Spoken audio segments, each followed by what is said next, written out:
All right, well, let's get started. My clock says it's 10 or 9 o'clock, so time to start. My name is Wade Buchanan. I'm director of the Office of Just Transition. You can tell I think this is an important morning because I shaved and I'm wearing a collar on my shirt. So welcome to you all. Want to tell you before we get started that this workshop is being recorded. So mind your P's and Q's or whatever one minds when they're being recorded. Um, This is a workshop sponsored by the Interagency Working Group on Coal and Power Plant Communities and Economic Revitalization Federal Working Group, the U.S. Department of Energy, the National Energy Technology Laboratory, and my own Office of Just Transition in the Colorado Department of Labor and Employment. Welcome to you all. Thank you for joining. We're the first state to have an Office of Just Transition. And reflecting the legislature and the governor's recognition of the statewide importance of ensuring that our coal communities and workers are not left behind as we transition away from coal as a fuel for generating electricity. So before I get started, I want to thank our federal partners. This is one of 5 such workshops being held around the country. And in my experience, what we're doing is pretty unique. We'll hear from and ask questions of representatives of 6 different federal departments working together to make federal funding and assistance for transition communities as accessible and as transparent as possible. They also have been very receptive to our suggestions for how to make this event as productive as possible. For all this, we're very grateful. I will start by framing the challenge we face. So coal has played an important role here in Colorado since before statehood. There are no parts of the state where it hasn't either been mined or burned for our benefit. Today, coal is used mostly to generate electricity, and the trends strongly suggest that will not last much longer. So here's a map of Colorado. It represents coal facilities that existed here in 2019, the year my office was created by the legislature. 6 coal mines in blue, 8 coal-fired power plants in red. And here, based on the best information we have, if you could change the slide to the next one, please. Here, based on the best information we have, is the likely best case scenario from a coal perspective at the end of the decade. Maybe 3 mines remaining, maybe 1 unit of coal-fired power plant remaining. So let's toggle between the 2 of those for a second so we can see the change. 2019 and 2030. Almost all coal-fired electrical generation and more than half the coal mines disappearing over less than a dozen years. So what happens when that happens? Well, on the west end of Montrose County, if we could go to the next slide, Nucla, Natarita, Norwood, where the mine and power plant already closed, nearly 8% of direct jobs were lost, and the school and fire district lost 60% or more of their property tax base. We have folks from these communities in this meeting today. In the northwest corner of the state, Routt, Moffett, Rio Blanco counties, and the municipalities, including Hayden and Craig, 2 power plants and 4 coal mines, all likely to close by 2030, with 900 jobs directly lost to the communities, and almost 45% of the property tax base lost to taxing districts in Moffett County alone. We have folks from these communities in the meeting today. Morgan County, on the other side of the mountains, between Brush and Fort Morgan, the power plant's likely to convert to natural gas in 2028. Now, that won't be as impactful as full closure, but some jobs will be lost, and probably more significantly, 8% or more of the property tax base could be gone. We have folks from these communities in our meeting today. In Pueblo, home to the state's largest coal-fired power plant, and at least 2 of the 3 coal units will close by 2026, with around 16% of the total property taxes paid to the county districts at stake. We have folks from Pueblo in the meeting today. In Gunnison County, home to the state's largest remaining coal mine, in neighboring Delta County, the town of Paonia and the other small communities along the North Fork of the Gunnison River where most of the miners live. We have no set closure date, but an uncertain future for 350 miners and their families in a region but lost 2 other mines over the last decade. And we have folks from these communities in the meeting today. There are several other communities implicated in this, La Plata, Larimer, El Paso, but for a variety of reasons, the challenges they face seem a little less challenging. We're keeping our eyes on them as well. But altogether, 3,000 or more jobs and at least $3 billion in commercial value are at stake, along with more than $60 million in property taxes annually to 95 taxing districts, schools, fire districts, water districts, hospital districts, all emblematic of the broader economic impacts to these communities. This is what we're solving for. Good new jobs to replace good old jobs, most of them among the highest paying in their communities and in one of the most unionized sectors in the state. New and renewed commercial property value to sustain critical community assets like schools, hospitals, water, and more.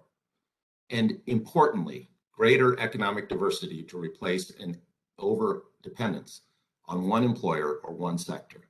This is, after all, a classic economic development challenge for smaller and more rural communities. And all of this while maintaining community identity, because these are communities that know who they are and are proud of who they are. This is our work. It will not be easy, and it will take many years. I want to show you a map now, again, of our square state of Colorado. The impacted communities are colored, and the rest are in black and white. And we'd love you to enter for us in the chat so we all can see it, the communities that you come from, whether it's one of the communities and counties that we mentioned, or someplace else in Colorado or outside of Colorado. And while you do that, today we have a very unique chance to focus on some early and very significant assistance available for this work, mostly as the result of the very unique times in which we live. I'm excited to focus on solutions, and I hope we all can leave here today fortified with ideas and strategies and hope. So while you continue to fill out the chat with the parts of our state that you come from or elsewhere, let me introduce Kate Gordon, who's the Senior Advisor to U.S. Energy Secretary Granholm. And Kate will lead us through most of the meeting this morning. So thank you very much.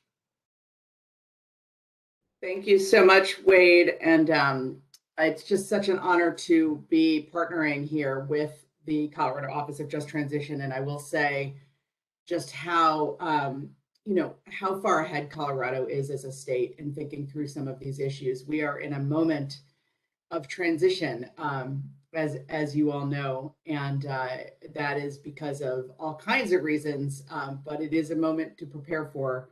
And Colorado is really ahead of the game on that, and the Office of Just Transition is just a boon to the state. So thank you so much to you. I'm happy to see, thanks folks for putting your locations in the chat. I'm seeing people, a number of people from all over the place, from Broward, from Boulder, we've got Moffat County, I see folks from Craig, so thank you for joining.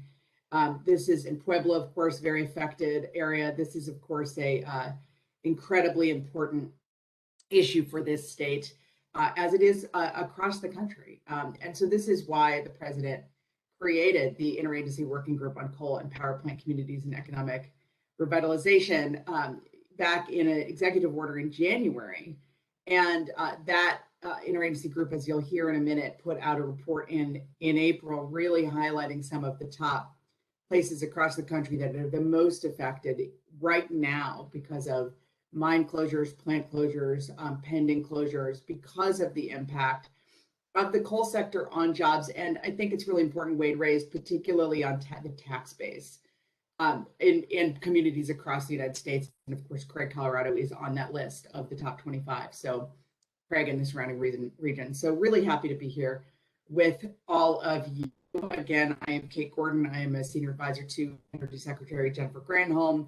She brought me in actually specifically to work on this kind of initiative, on what we call place-based initiatives. So thinking about the work we do at the Department of Energy and across the administration to invest in places, not just think about individual technologies, but to think about the places in which those technologies and those programs exist, and to think about prioritizing places that are in transition, that are particularly affected right now by technology change, by policy change, by globalization, by climate impacts, and really thinking about how to focus in on and invest in those places. So we're really looking forward to the conversation today with all of you. I'm going to go quickly through the agenda now and just tell you what to expect. We are right now welcoming and introducing ourselves. So hello again. You're going to hear in a minute from Brian Anderson, who is the Executive Director of the Interagency Work Group on Coal and Power Plant Communities. I'll introduce him in just a minute. After that, we have a really good opportunity, to hear from a number of federal officials. We'll be anchoring the conversation, as you heard from Wade, in the funding that was just put out by the U.S. Economic Development Agency administration, which is part of the Department of Commerce. And that's a really, really exciting opportunity and kind of an anchor investment in economic development across the United States, with a specific carve out for coal communities, also a carve out for Indigenous communities, which we know is important in Colorado as well. But we wanted to focus on that, but we also wanted to focus on a number of other agencies. We at Department of Energy, and I know our partners across the administration, see this as an opportunity to work together, to integrate our funding, to provide for a strategy that's cross-agency, that's cross-sector, on looking at revitalizing communities. And that might have, and you might want to revitalize your community to a new kind of energy approach and infrastructure. You might be thinking about the relationship of that and the housing you need to build. Everyone is thinking about workforce skills and workforce training. We are all thinking about mine reclamation and plant reuse and revitalization.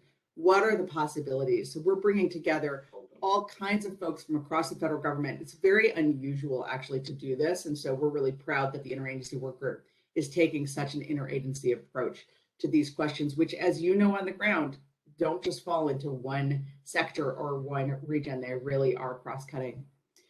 Then you're going to hear from some of your own leaders in the state, and Wade and his Terry and their colleagues at the Office of Just Transition have put together a really impressive panel of state leaders to talk through what the state is doing to invest in communities and to really leverage that federal money and plus up that federal money and think about ways to move forward.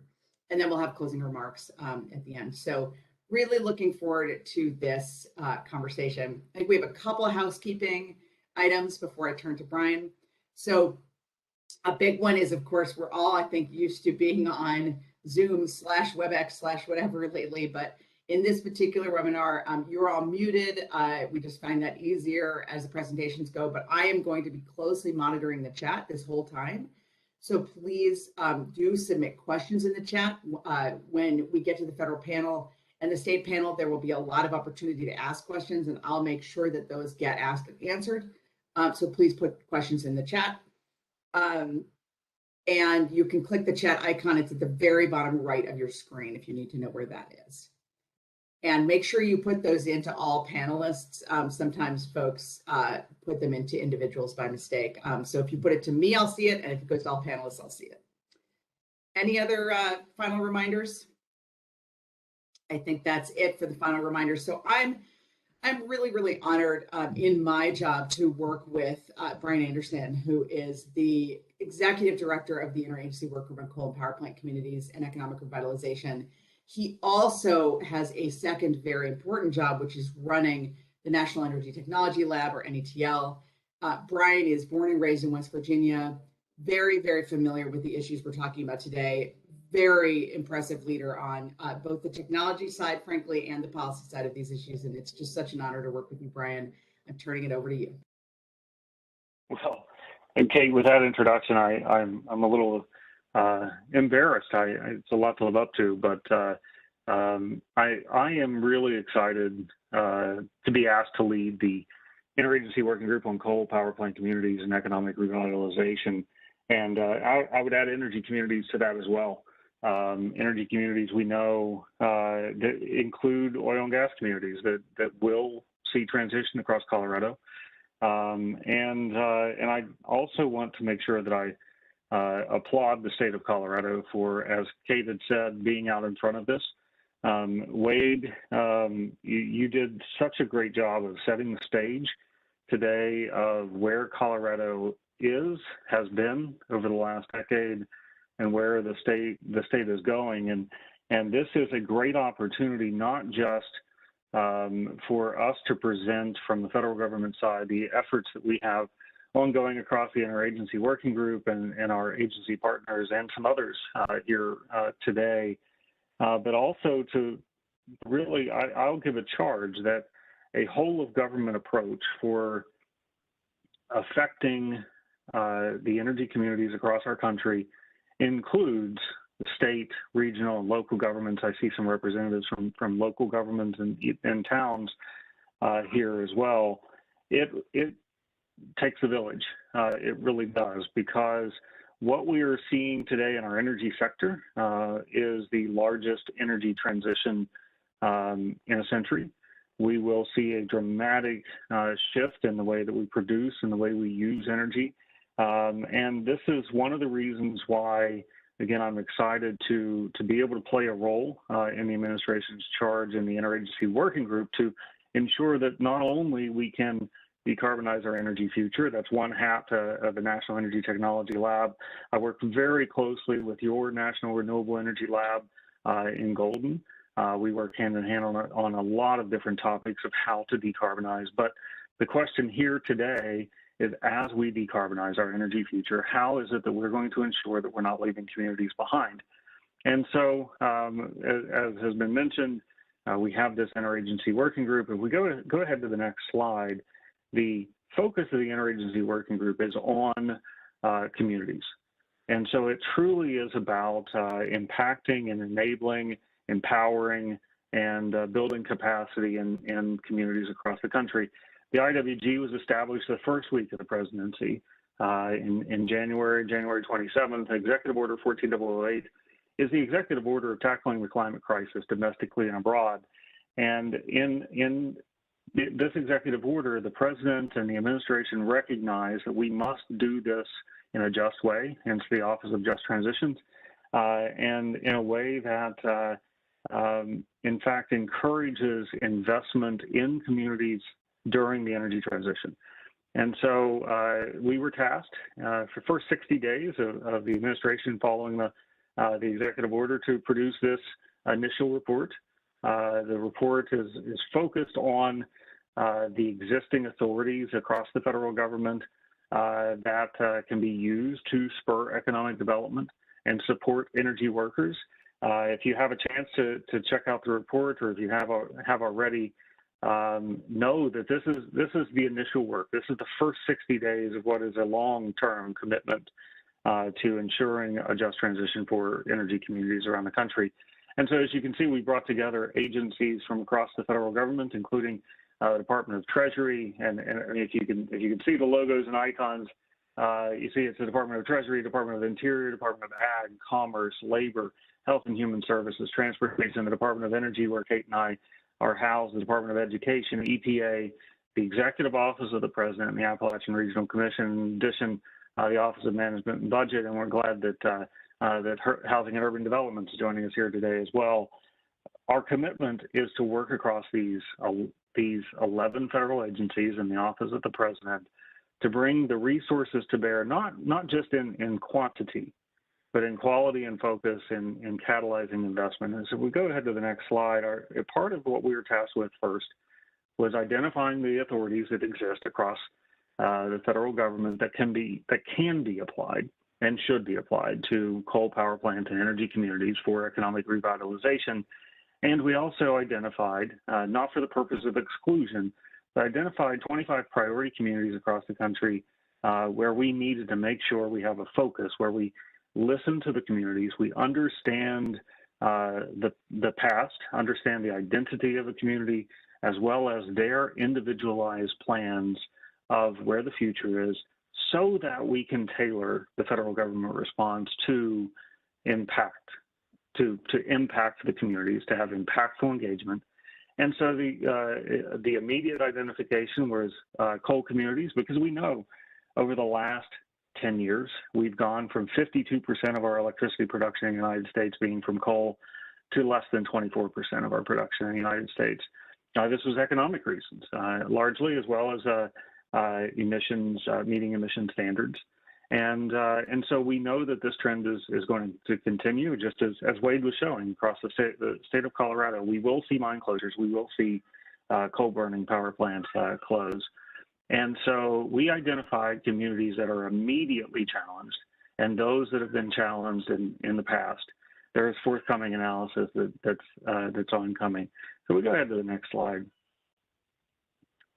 And so what we've identified are 60 different authorities across the federal government that can and will be applied to coal power plant energy communities and economic revitalization. And it includes up to $30 billion of existing authorities that we are targeted to coordinate across all the agencies, catalyze investment in communities, and target impact to communities that have and will see economic dislocation as we navigate this energy transition.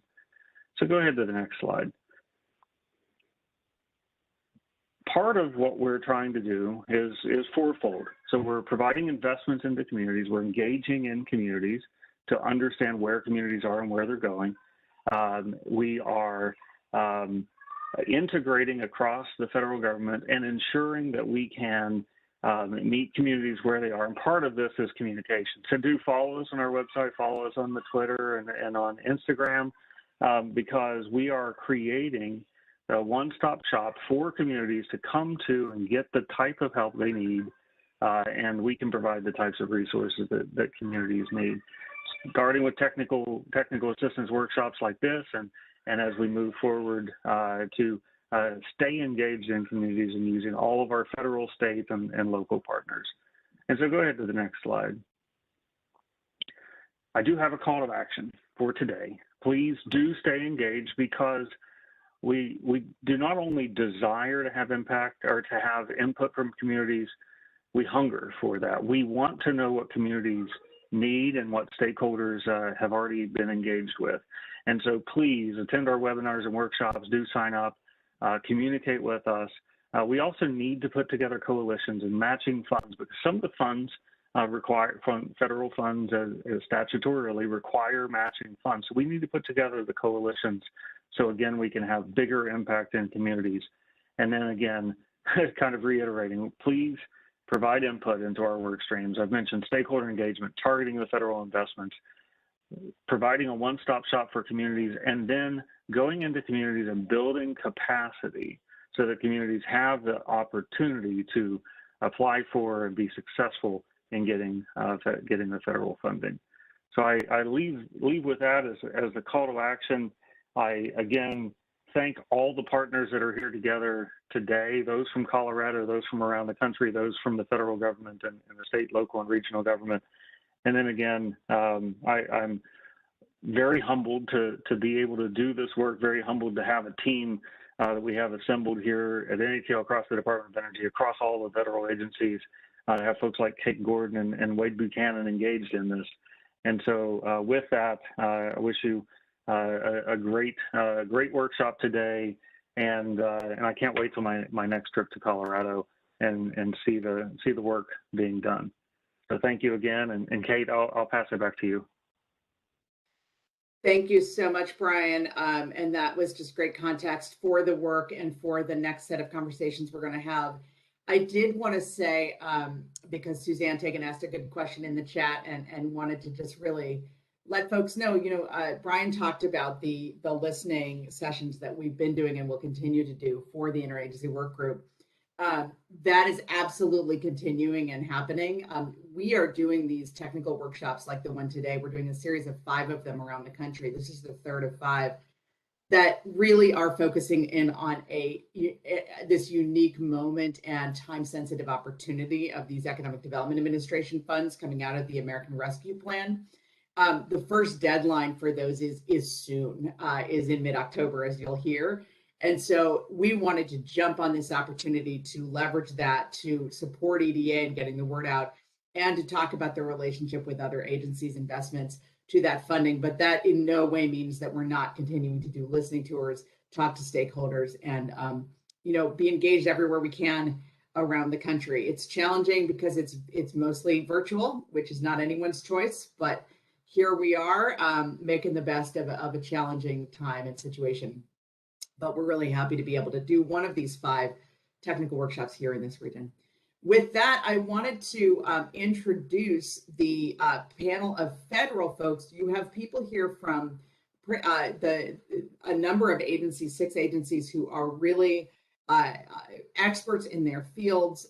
They are helping to run these agencies, and these are agencies that, in consultation with folks at the Office of Just Transition and there in Colorado, we really felt like these agencies were the best to come to the table to think about the opportunities that are available in your region and community as you're thinking through these transitions and what they might look like. We're going to start with Angie Martinez from the U.S.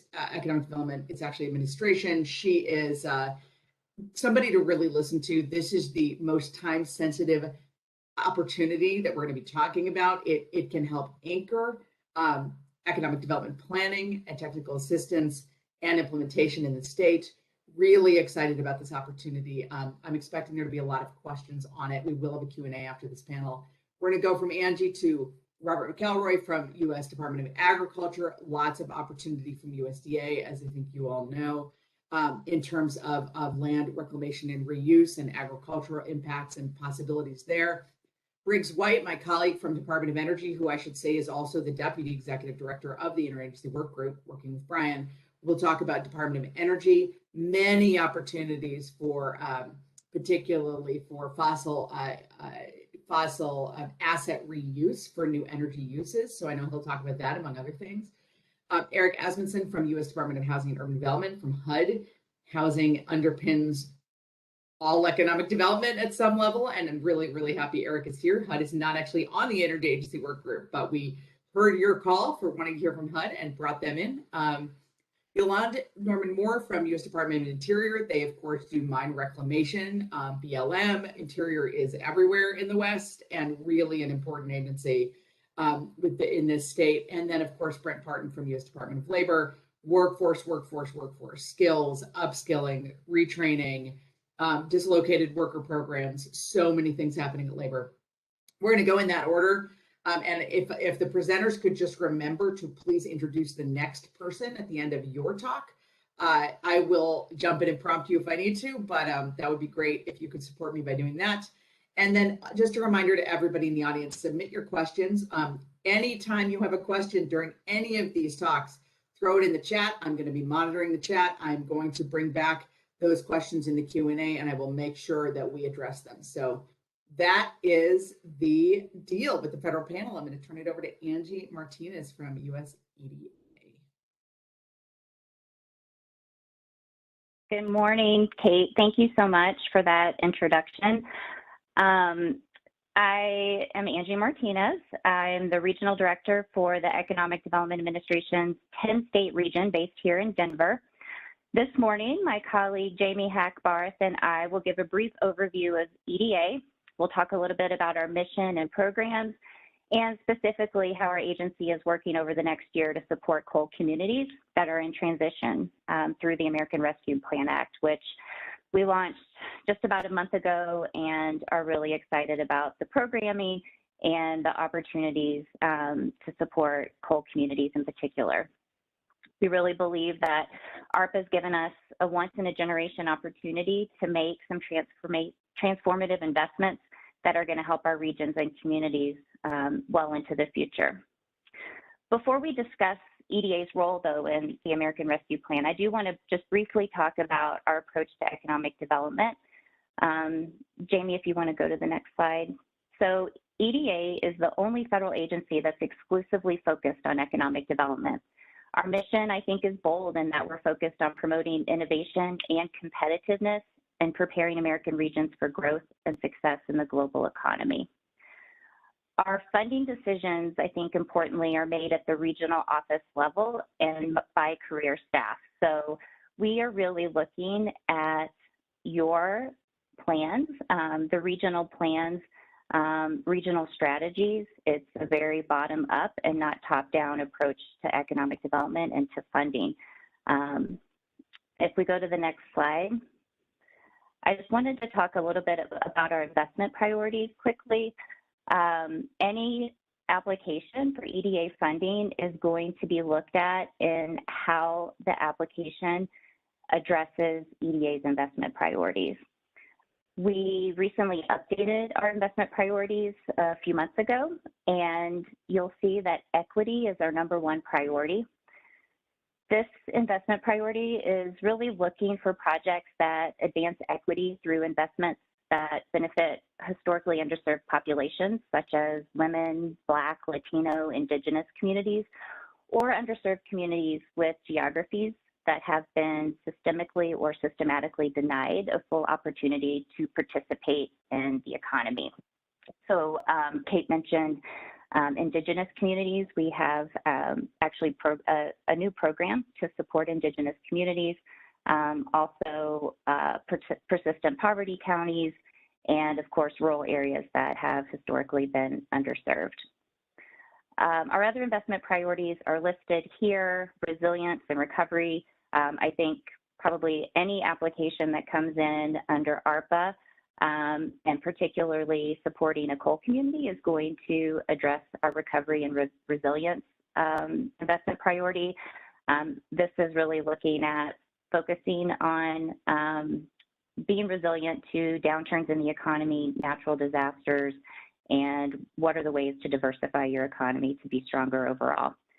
A couple other ones: workforce development. We added technology-based economic development, really focusing on innovation and entrepreneurship, environmentally sustainable development, which I think is key in our conversation today as well. So I would just encourage you to take a look at our website, eda.gov. If you are interested in applying to EDA, take a look at these investment priorities and also talk to our staff. I often say that EDA is like an open book test because you can talk directly to my colleague Trent Thompson or Jamie, who you'll hear from in a few minutes, to talk through your project and really understand how to make it most competitive. Moving on to the next slide, just quickly, who's eligible for EDA funding? We don't provide funding to for-profit entities or individuals, but other than that, we often invest in communities, cities, states, counties, colleges or universities, public or private nonprofits, and certainly our economic development districts that I'll talk about in a second. And then on the next slide, EDA is very active in Colorado. Our EDR, Trent Thompson, which I know many of you on the call today know Trent very well. He serves on the Economic Development Council of Colorado's board as an active member. We also participate in the Rural Funders Network, and we fund, as I mentioned earlier, a network of economic development districts and tribal partners that are really major players in the state in economic development planning and execution, and I know many of which are on the call today. We've also made some really significant investments in Colorado that Jamie's going to talk about in a second, and particularly in coal communities. So we wanted to share a couple of those examples with you to get the juices flowing for potential opportunities. And I'm going to turn it over to Jamie to talk about that and then to walk through our American Rescue Plan Act program. Jamie? Thank you, Angie. And I'm going to dive first into our American Rescue Plan and then leave you all with those examples near the end so they're fresh in your memory. But Jamie Hackbarth, I'm the Deputy Economic Development Representative covering Colorado and Utah. I know some of you on the line today, and as Angie mentioned, my counterpart Trent Thompson is also a great resource as we navigate how to utilize these funds in your communities. But what everyone is really interested in learning about today is the $3 billion of the American Rescue Plan Act, which was allocated to EDA. And to put that into perspective, it is truly a historical investment. And what we're kind of saying is a generational opportunity for EDA investments potentially in your community. This is 10 times our normal annual budget nationally. And it's also double of what we've seen in the CARES Act. And the hope is that we're really able to meet communities where they're at, as we're administering it in a different way, if you're familiar with EDA, than we have in the past. So to give an overview of what this looks like, here you could really see what we're hoping to achieve with the American Rescue Plan is to really create and retain jobs meeting the market demand for today, as well as building equitable communities for all and meeting them where they're at, going back to that equity investment that Angie mentioned earlier on in the presentation. And of course, building resilient communities by going back to kind of our foundation, meeting your needs that you all identify through a variety of projects. Here you see our 6 funding opportunities outlined from the Good Jobs Challenge all the way to the statewide planning. I'm not going to dive into all the details of each of these today, and really going to highlight where the coal communities commitment funding is with both our Build Back Better Regional Challenge and our Economic Adjustment Assistance. I do want to highlight though, although the coal communities funding is being carved out of those buckets, please also consider other opportunities in our portfolio, such as travel and tourism. This is a brand new funding opportunity to fund some non-traditional EDA projects that we haven't been able to fund in the past, as well as our Indigenous communities carve out. So if time permits, we'll touch on those briefly, but really gonna hone in on Build Back Better and economic adjustment assistance today. And before diving into the overall portfolio, I think a frequently asked question we get is, how does EDA define a coal community? And truly, it's a community that's been negatively impacted by the downturn in the coal economy, and able to show potential job loss, either within the past 15 years or future losses. I know Wade outlined what it's going to look like from 2019 to 2030. And we already know of some closures happening across Colorado. So even impeding job loss would make you eligible for a coal community potential allocation. And it's not only place-based. You don't have to have, say, a mine in your community, but you could be part of the supply chain, the processes. You could be a power plant community, et cetera. And there is really no predefined list of what EDA utilizes to determine that. It's really up to you as an applicant to demonstrate that eligibility, potentially using the IWG report, which was mentioned earlier, as a third-party document, potentially using a closure to show what's coming, as well as demographic statistics to show what may has happened in your community in the past decade or so due to those closures or changes in the coal economy. So before we get into the specifics of Build Back Better and economic adjustment assistance, I wanted to outline really what's available across Colorado within our American Rescue Plan funds. As Angie mentioned, we are a regional office within a national organization. And because of that, some of the funding coming to Colorado is carved out. Either you'll compete for it nationally or you'll compete for it regionally across the 10 states that the Denver regional office covers. So quickly going down the list, want to highlight that what's outlined in yellow is what's available to Colorado, either competitively, non-competitively, as well as the national level. So statewide planning, every state across the US their governor's office was invited to utilize $1 million for statewide planning efforts. That could look like upgrading economic plans. That could look like working with the EDDs for more regional approaches or listening to their needs. And they're currently working through how they're going to utilize those funds, but wanted to make you all aware of that as well. Moving down the list, number 2, Build Back Better Regional Challenge. This is a national competition, meaning you'll be competing with other states and US territories going after this funding opportunity, in which it's $1 billion of our overall $3 billion portfolio. And we'll get into the specifics of that. But very important to note that $100 million of that $1 billion is set aside for projects responding to the downturn in coal economies and assistance to coal communities as well. Travel, tourism, and outdoor recreation. This is a very exciting funding opportunity, I think, to really assist communities that have been impacted by the downturn in travel and tourism over the past year. There's two buckets to this, essentially. There's similarly to the statewide planning, not approximately 9 million was invited to the Colorado Governor's Office to utilize to their discretion of how to basically utilize for activities that could help respond to that downturn. Same thing, they're working through that now, and hopefully by the end of the month, we'll know how they're going to utilize that as well.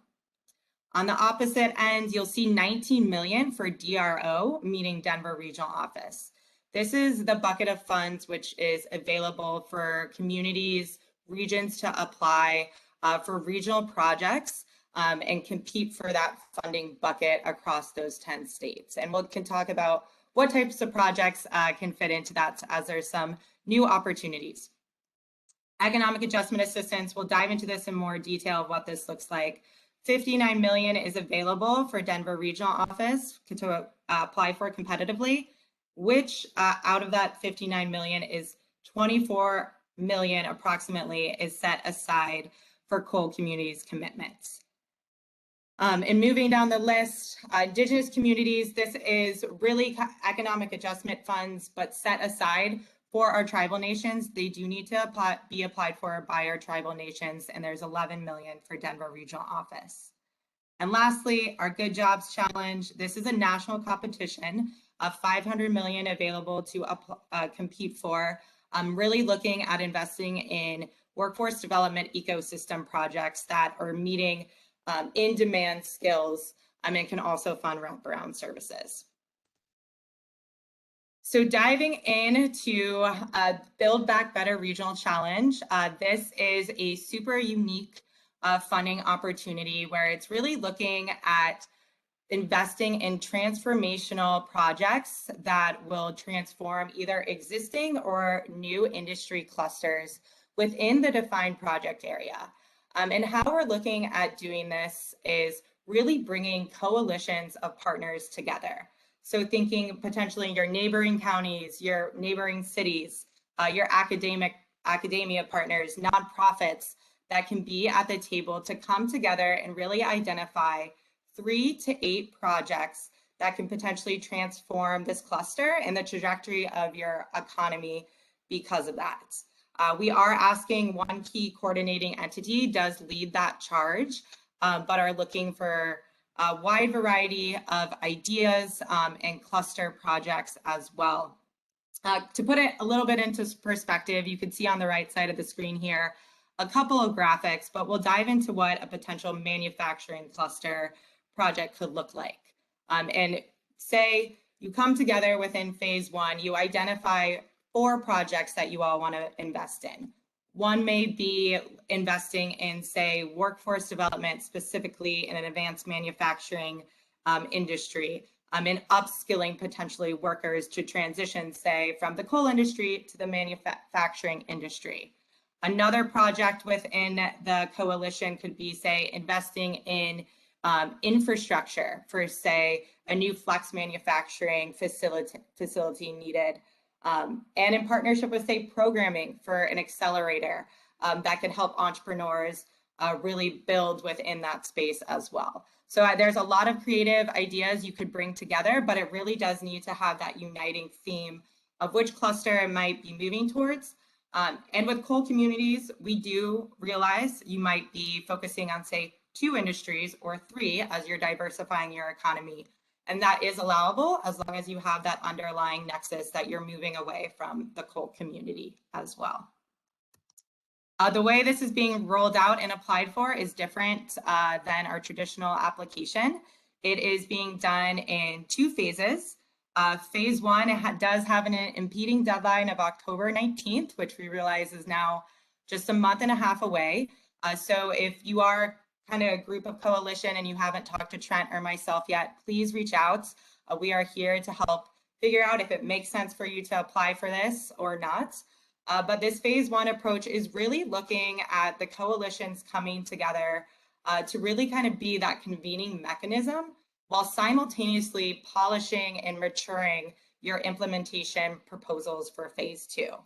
I do want to clarify, because I think there's some confusion between the short deadlines between phase 1 and phase 2. Phase 1 will continue to go on beyond the deadline of phase 2, which is March 2022. We hope that this is fruitful, even if you don't receive the phase 2 funds, and that really kind of that capacity building and identifying those projects is really a valuable process. It is 100% grant rate within phase 1 of up to $500,000.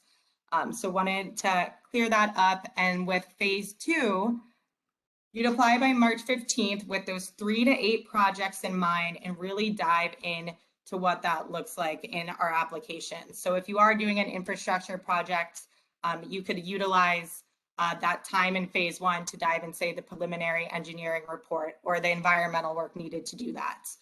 You could dive, if you're doing say more of a programming and workforce development, you dive into what the staffing plan and budget looks like that. So by the time you're applying for phase 2, you have a mature proposal that's super competitive to receive this potentially large bucket of funding that could range from $25 million in funds to $75 million. And I think they're really looking at that range. It could be say just 3 to 5 projects on that 25 million phase, but that can really be transformational to the region all the way up to that 75 million.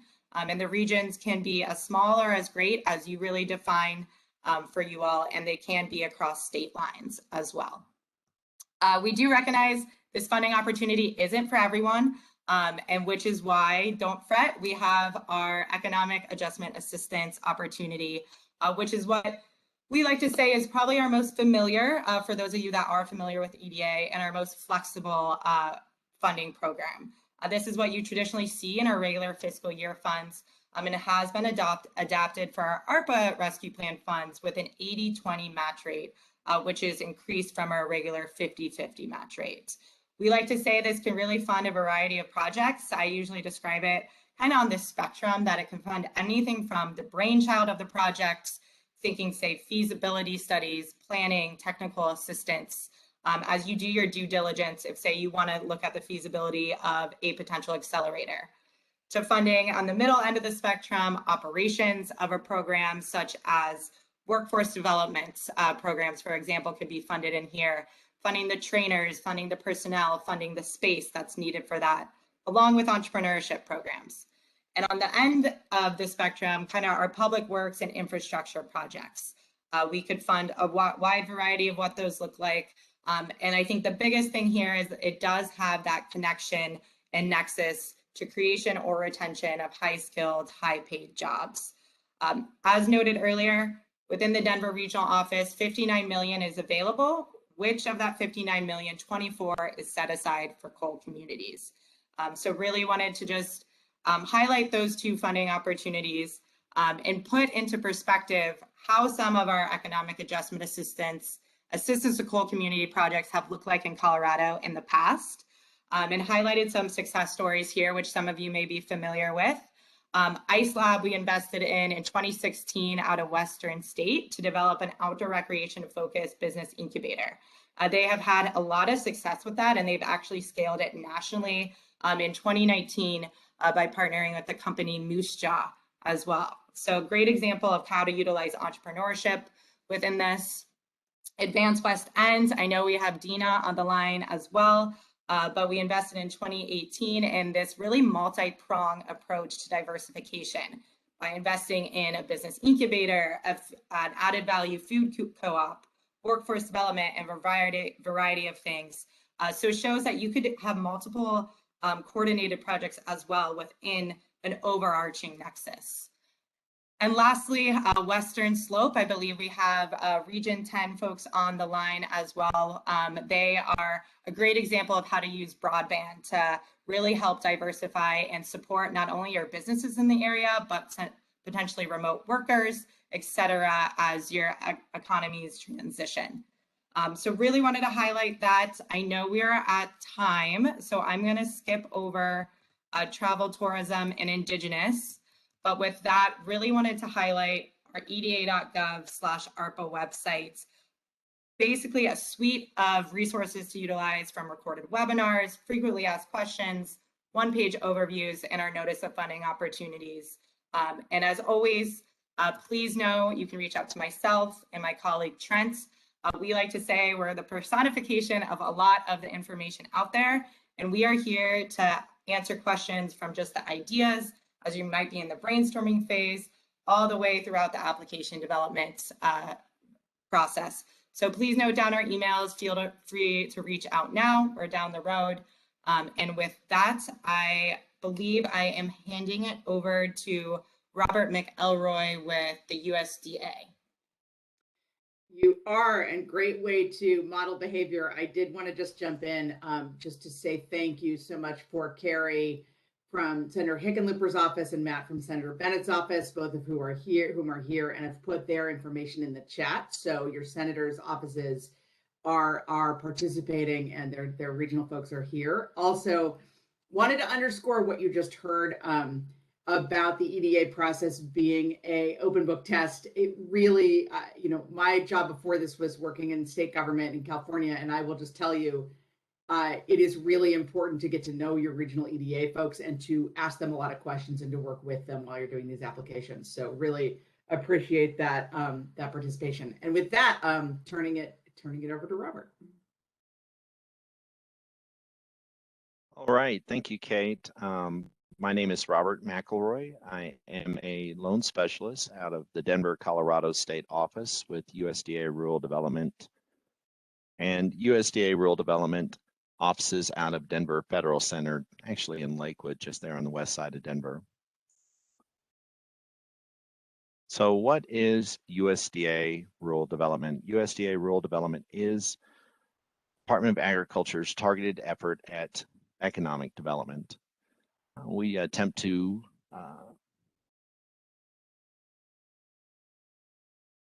provide economic development through a number of areas in rural communities, helping them provide affordable rural housing, connecting rural businesses and workers with funding and training opportunities, providing funding to maintain and improve infrastructure such as roads, bridges, water systems, and helping ensure communities have access to health, safety, and education services.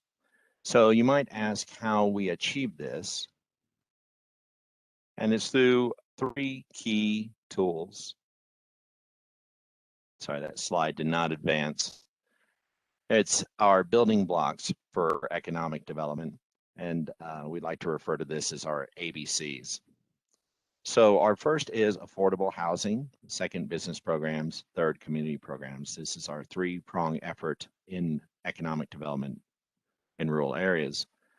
Affordable housing is our USDA, comprised by USDA Single Family Housing Direct Loan Program, which provides low interest fixed rate loans to qualified individuals with low income. We also have our Single Family Housing Guaranteed Loan Program. Financing is offered at fixed rates and terms available through private lenders. We like to think our guaranteed loans are the most competitive there in the market. That's interest rate competitive with other mortgage lenders, both state and federal, whether that be CHFA, VA, et cetera. Then last is our multifamily housing, which provides subsidized rental housing to families, elderly, and disabled individuals in rural communities.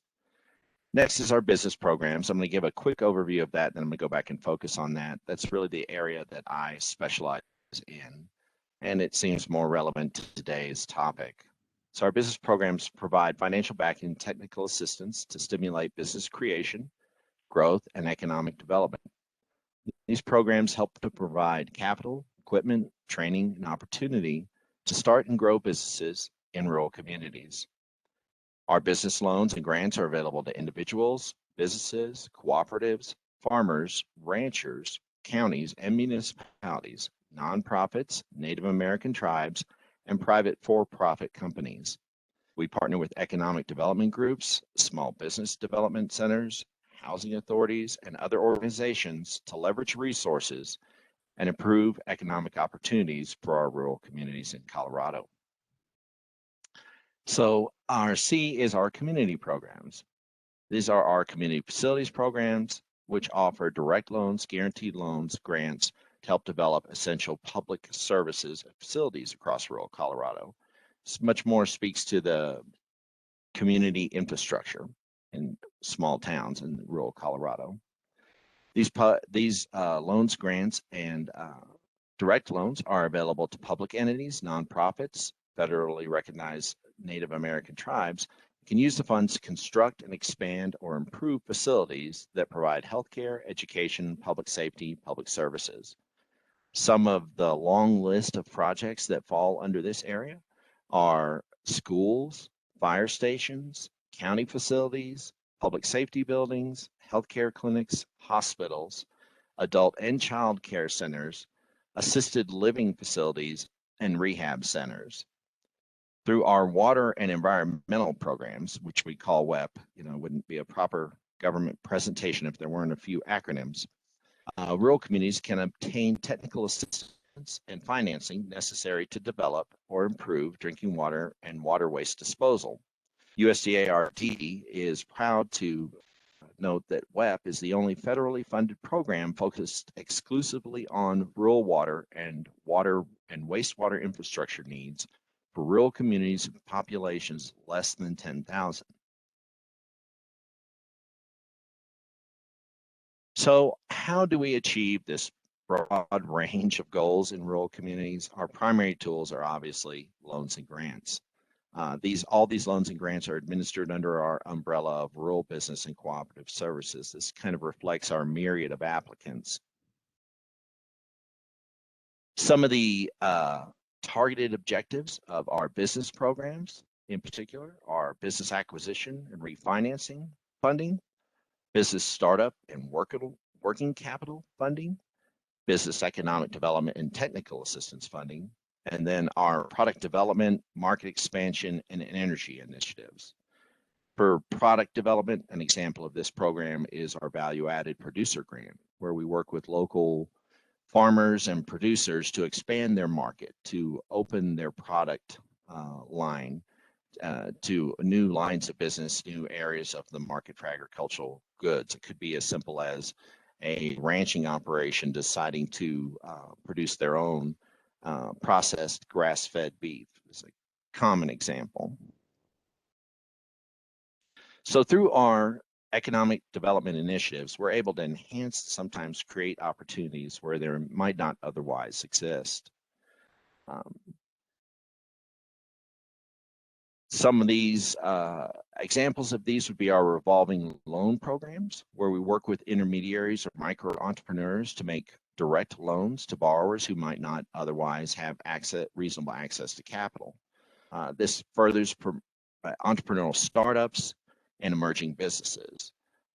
These programs are handled through our intermediary partners and in conjunction with USDA provide a significant amount of funding to very small kind of mom and pop startups. From there, we have also had a more targeted grant program this year that's really relevant to today's discussion. It reminds me of the EDA's Build Back Better that they just presented on, phase 1 at least. And this was called our Rural Innovation Stronger Economy Grant Initiative or program.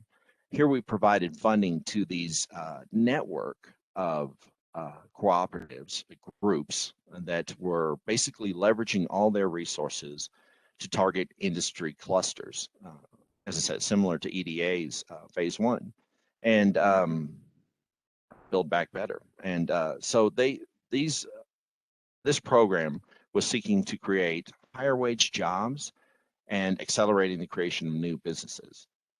It partnered economic development agencies, local agencies with higher education groups, and the minimum grant award under that program was $500,000. We're in the process of reviewing and scoring applications for that program, just recently closed. This was kind of an initial year reintroduction of this program. So we're really excited about it and looking forward to new applications, new opportunities in next year's round. But one of the key things to point out for today's discussion is that the administrator in reviewing and in scoring these applications has discretion to assign points or scoring to distressed communities with high concentrations of employment, coal, oil and gas industries, and coal-fired generation facilities transitioning away from fossil-fueled energy production.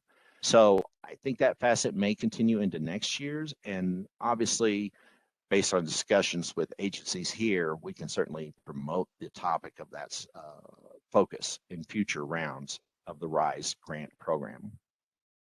Excuse me. So where can you find out more information about our programs? Oh, I'm sorry, skipped right over energy there. So I did want to talk just briefly about our initiatives in energy funding. And this includes the list of things here, but also a much more expansive list. This is our probably more active programs. First and foremost is our Rural Energy for America program. Rural Energy for America can provide both energy audits, renewable energy development grants. These initiatives can be targeted towards energy generation, development in alternative energy, and also energy efficiency improvements, loans and grants. So that's replacing inefficient and existing lighting, heating, those type of sources. We also have programs that are focused on advanced biofuel.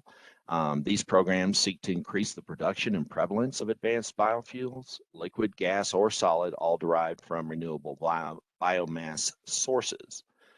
We also have our Higher Blends Infrastructure Incentive, which, as the name implies, seeks to promote the prevalence of higher blend fuels in production and use. There's a large population of flex fuel vehicles in the United States, but not quite the supply and usage of E85 fuels. Excuse me. So now to that next slide, and where can I find out more about these programs? That's pretty easy. That's our website. It's usda.gov. And this is just a quick snippet of our site so that you know when you're on the right page. Go to the main site, search for the keyword business programs. It's going to bring up this list of various available programs under which you can file application.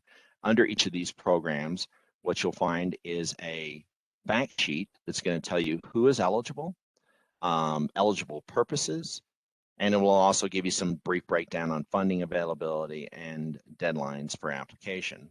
The official notice is considered our notice of solicitation for application. These can be found and are issued through the Federal Register. These NOSAs, as we call them, provide funding amounts, deadlines, additional, and the critical eligibility requirements.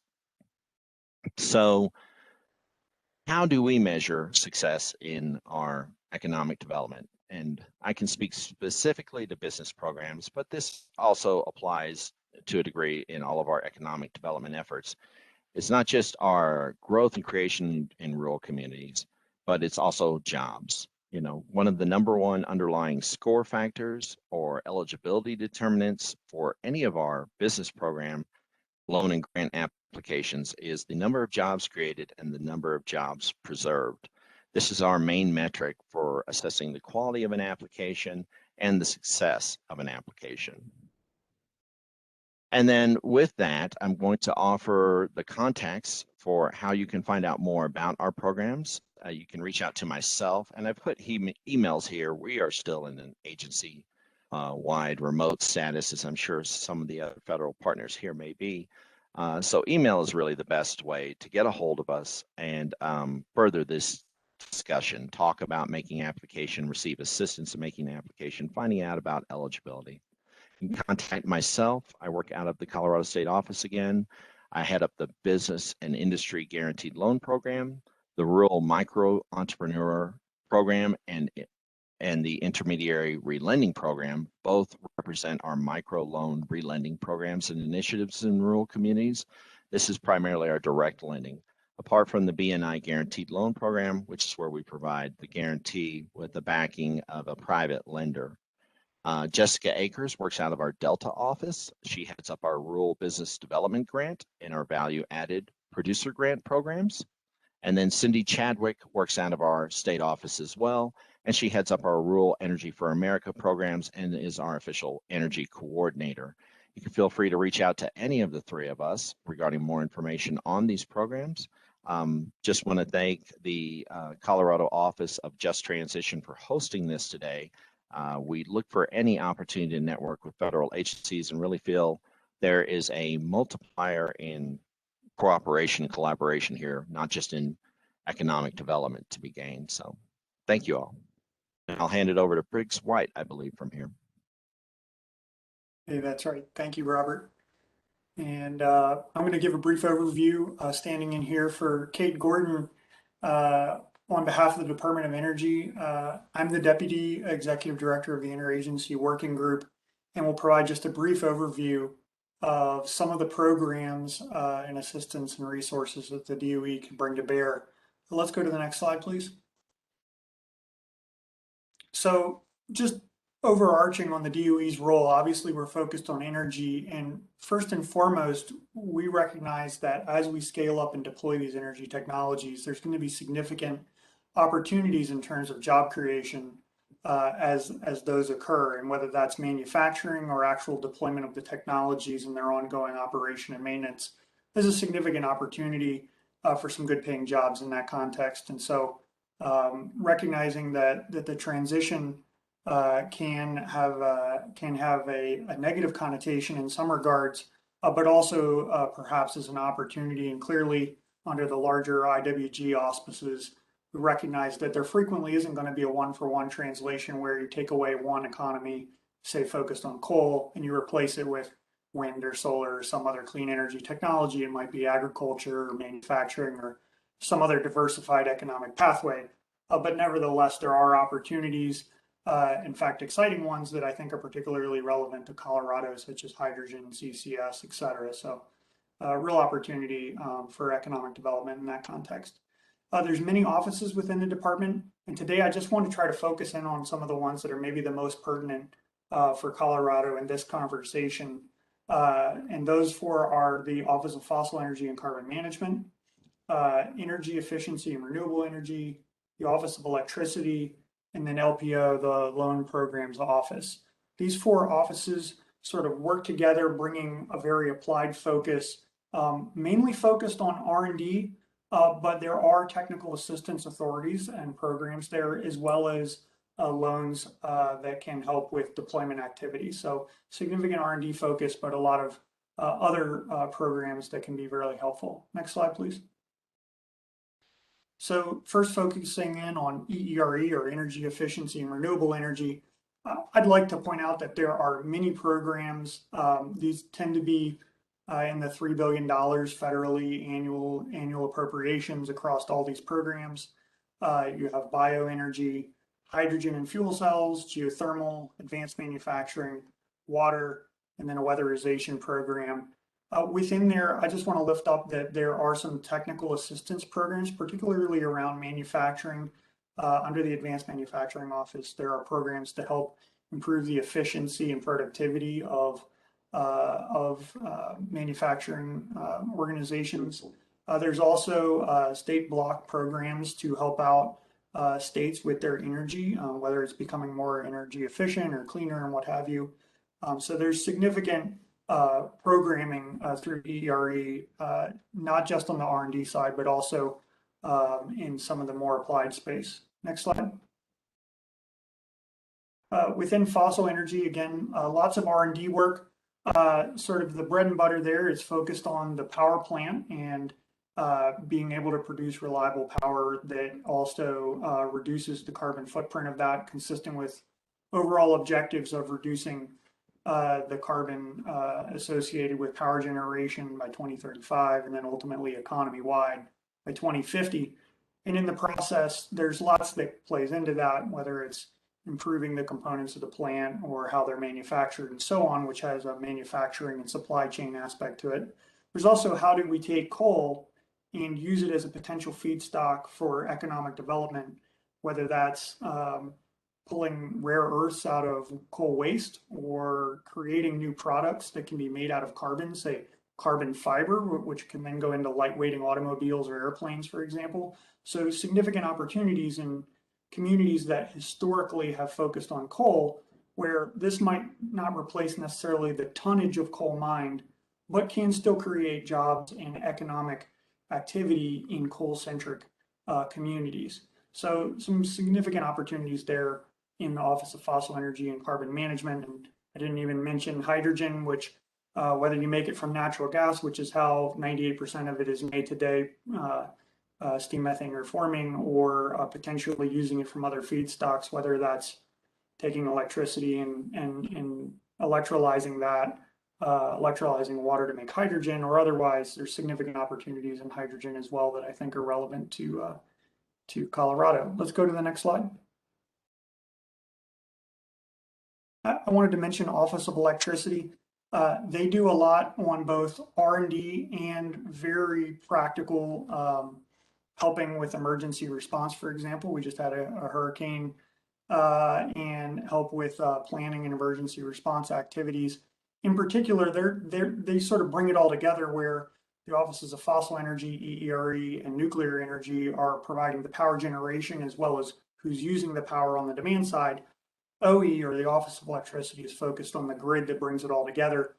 And I wanted to point out a couple of things. They do R&D, including significant pilot scale demonstration of technology. That could be for supply chain of large scale transformers, or it could be for the next generation of energy storage technology. Within EERE, they do it more on the vehicle side and the manufacturing of lithium-ion batteries that go into electric vehicles. In OE, they do it for the standalone application. So you have the large energy storage unit that can be paired up with an intermittent renewable power generating source. So some significant opportunity there in the transmission space. Next slide. And then my final office is the Loan Programs Office, which I think has some really exciting authorities that can help out at scale, whether it's manufacturing vehicle electric batteries, or taking a coal plant, and after the coal plant has retired for whatever reason, then you have water access, you have an interconnect, you have the land, you have the workforce. What else can you do with that asset? And perhaps the authorities of the Loan Program Office could come into play, whether that's taking that unit and deploying energy storage, whether that's doing hydrogen, putting solar or wind or some other energy generating technology on that same footprint and making use of the workforce that's there. There's a lot of opportunities here. You see just a few options on the bottom half of the slide here. Some significant opportunities to leverage there. So encourage you to look into those opportunities. Let's go to the next slide. So I'm just going to wrap up with two sort of very pragmatic slides. One is, so how do you find out about all these opportunities? Well, I think you have to network with the program offices, but also there's the national lab folks, and you have to follow the money. And the way that most of the program funding opportunity works out is you have a president's request, then you have the House and the Senate marks, and finally an annually appropriated budget. Or in the case of, for example, the EDA funds we talked about earlier, an American Recovery Plan, or maybe in the future we'll see an infrastructure bill. Once those funds are appropriated, you see sort of how they're going to be bucketed by program, and then the opportunities get structured and ultimately get issued as typically competitive funding opportunities, whether those are funding opportunity announcements, RFPs, lab calls, other kinds of competitive or non-competitive solicitation opportunities. Those tend to generally land in the January to March, April kind of time frame, and then typically are on the street and proposals are submitted within a, say, 2 to 3 month kind of time frame, and then awarded for the ultimate project 3 or 4 months after that. So typically coming up right at the end of a fiscal year like we are, funds would get obligated to start up those new awards at the end of September or thereabouts. So just wanted to try to give you a sense of how the projects are originated. And if you're looking upstream at what's going on with the president's request and with what's happening on the Hill, you can get at least a vague sense of what might be coming next. So as we're looking out across FY22, which will be starting very soon in October, you can maybe get a sense of what might be coming next in the pipeline. Let's go to the last slide. So I just wanted to lift up some resources. Feel free to reach out to myself, to Kate, anybody else that's on the call. We'd be happy to connect you within the DOE apparatus to the right person, the right program official, the right national lab. Sign up to receive notifications, FedConnect, grants.gov, Also the programmatic listservs, which will let you know about events, funding opportunities. There's newsletters, events. Try to drop a couple of those into the chat. Mention national labs. I happen to sit at NETL, but as Brian mentioned, we also have colleagues at NREL, Los Alamos, and a few other labs that are within the region. Feel free to connect with them. I know we have a few folks on the call today. They can be sort of a regional point of contact for you to help work and network within DOE, but also can provide actual substantive technical assistance. Frequently, the national lab projects really encourage collaboration with other outside entities, non-federal entities. So, would welcome your engagement on projects. And then finally, do that networking, whether at the program or project review meetings. It's a great way to meet partners. It's a great way to meet the federal officials and understand what might be coming next, and really to hear the latest in terms of technology that might be deployed and where the opportunities might be. So with that, I'll be here. Feel free to drop comments in the chat. Thank you so much. And I'm going to toss it next to Eric from HUD. Great. Well, thank you very much, Briggs. I sure appreciate it. Hello, everybody. My name is Eric Amundsen. I'm with the U.S. Department of Housing and Urban Development, and I sure appreciate the opportunity to be involved in the conversation. I think, although we're not a primary partner, I think we have some great resources which can hopefully supplement some of the interagency efforts that are going on right now. So let me share my screen with everybody. I do have a few slides that I want to share, and I'll walk you through a few resources that I think would be very helpful for this effort.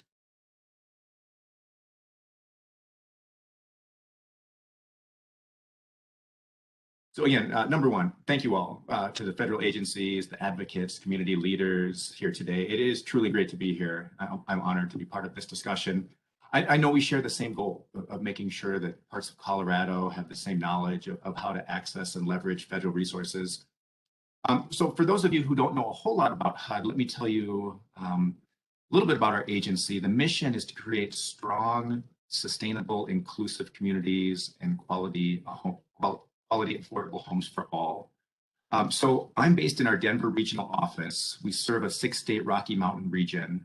We have the 2 Dakotas that we serve, as well as Montana, Wyoming, Utah, and the state of Colorado.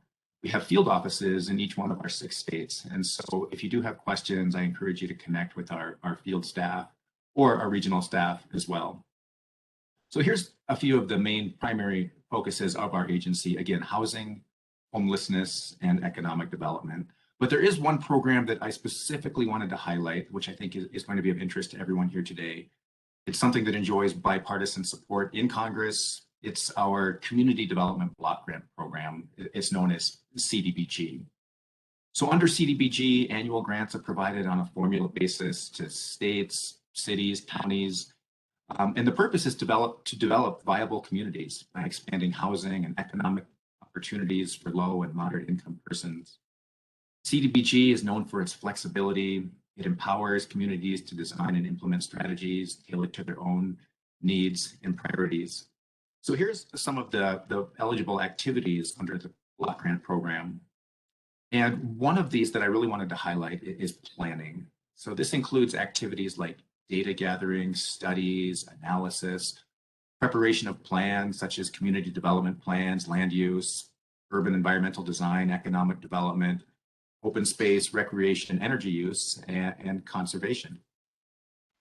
Another category is public services. So this includes everything from childcare to job training, educational program, to public safety services.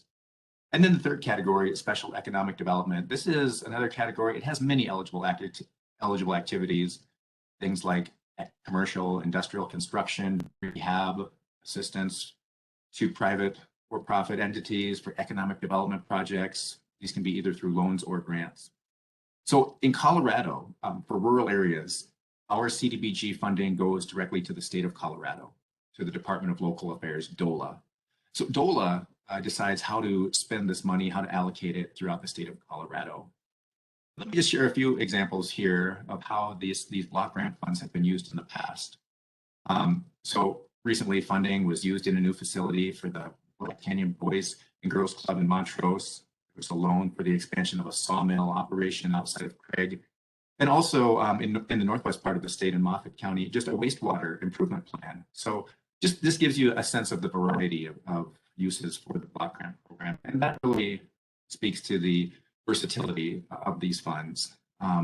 Again, it's important to showcase, I think, some of these various uses of CDBG funding that are used at the state level.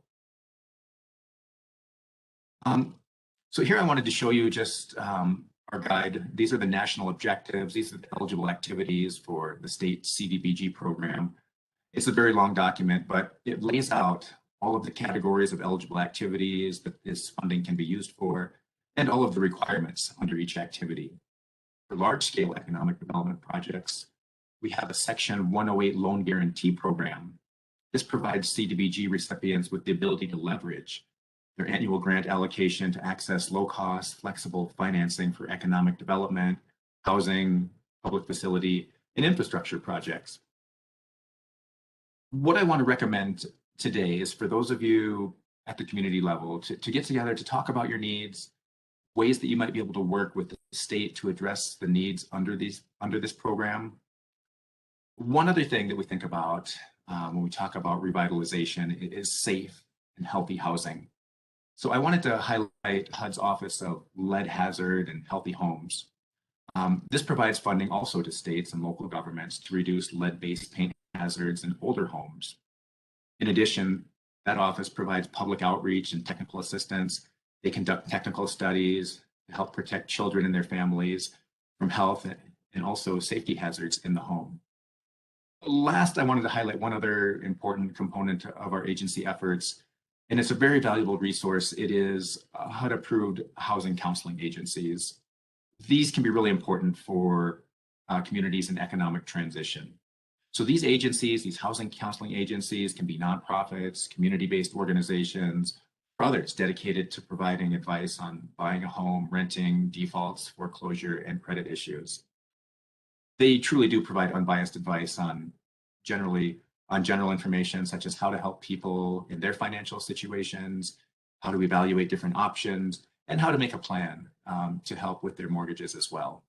So again, my underlying message is that we're always open to hearing from you. I think we do have a range of resources that can really complement some of the existing programs out there from our other federal partners. And we do want to be involved in the interagency effort. I think that we really strengthen our efforts when we are so aligned as we are under this effort. And so I just want to say again, thank you for the opportunity to be a part of this panel. And I want to turn it over to my colleague with the Department of Interior, Yolande Norman Moore.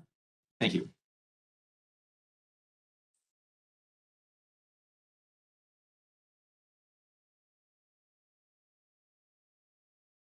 Good morning and good afternoon.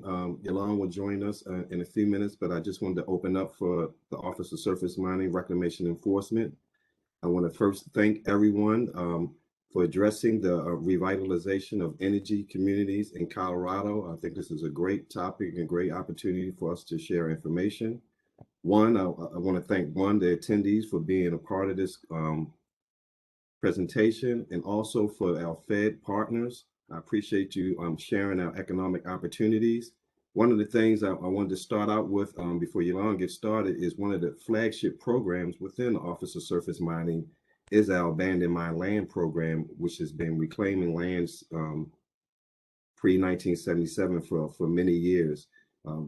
During the presentation, we kind of give you a general description of the program and the financial assistance and responsibilities as a result of that. And then we would talk about specifically some of the projects and activities related to Colorado. So I just want to first say again, thank you for coming together to have this kind of workshop, because I think it's a great opportunity. And I will turn it over to Yolande. All right. Thanks, Sterling. Good afternoon, everyone. I'm here on the East Coast. So as Sterling mentioned, our Title IV program is more focused on environmental hazards. And although this work group is focused on coal revitalization, one of the things that we have identified is the fact that if you do have remaining environmental problems or physical hazards, that could be a barrier for communities to revitalize, for instance, clean water, And so one of the things that we focus here on the Title IV program is to address these legacy mining issues nationwide in which there's no responsible party for. We assist the states and tribes in developing and implementing their AML programs. And while we don't provide monies directly to communities in terms of focusing on the environmental hazards, that money is provided directly to the state. But we see this program as part of the puzzle, as part of the federal landscape in revitalizing communities. Next slide, please. And so just to kind of focus here, our AML program is really, our grants are provided to 25 states and 3 tribes, Colorado included here. And in this slide, it pretty much outlines our Title IV responsibilities. Again, accomplishing reclamation, ensuring that we're compliant with our National Environmental Policy Act. And we work closely with the states and tribe in ensuring that these priorities are addressed because we understand how important it is for our communities. Next slide. And this picture is basically just giving a layout of the grants that we provide to the various states and tribe. And you will notice that Colorado is in that very unique color. Colorado is what we call an uncertified states. And basically what that means is that Colorado has quite a bit of unaddressed AML problems. And with that being said, that's one of the reasons why they continue to receive grants for this program. Next slide. The next slide, which comes up, is just basically showing how our AML grant distribution process works. And not sure if many of you have been socialized to the fact that the monies that are received in the AML fund is actually what's provided to the states. There is a fee that's levied on current coal operators, and that money is utilized to seed this fund, which is distributed on an annual basis. Next slide. The next slide is going to show the funding that Colorado has received. Colorado, we designate as a minimum program states, and all that means basically that there's not enough coal mining occurring or coal fees available to support funding Colorado. So based on the fees, we use a very a formula, a statutorily derived formula to provide mandatory funding to Colorado on an annual basis. And you will see over the past few years, the kind of funding level, it's bobbled around the 3 million amount. In this year was probably around 2.8 million with the sequestration being in effect. Next slide. As I mentioned earlier, the type of AML problems the Title IV focuses on is extreme danger to public health and the environment, looking at reducing those environmental risks to communities. And so, as I mentioned, while we do not provide direct funding to communities, that the grants are provided to the states, we encourage you, if you think that there is an AML problem in your community, which could potentially be a barrier for economic and community development, we encourage you to reach out to the state of Colorado to have those conversations to see how these monies can be utilized to address that issue up front so as to get you along the process of economic and development. Next slide. And the next slide is basically showing the amount of unfunded coal AML problems that's in the state of Colorado. It's quite a bit. And with this number, this may be a very large number, but think of the impact on the communities. The AML funds, as I mentioned, are provided to the state of Colorado. And we have the contact information here. Mr. Jeff Graves here with our Inactive Mine Reclamation Program. But again, we see this funding being part of the bigger picture to help communities. AML funds can be leveraged with any other federal funds. And again, there's no statutory match required. The state receives that money in hand. They don't need to find any other funding sources to address the AML issue at hand. With that, I'm going to close out. Again, the last slide is our contact information of Sterling and myself. And I must mention Mr. Matthew Magruder, who is with our team here. And I'm going to kick it over to Jamie, David Connor, my colleague. Thank you so much for your attention.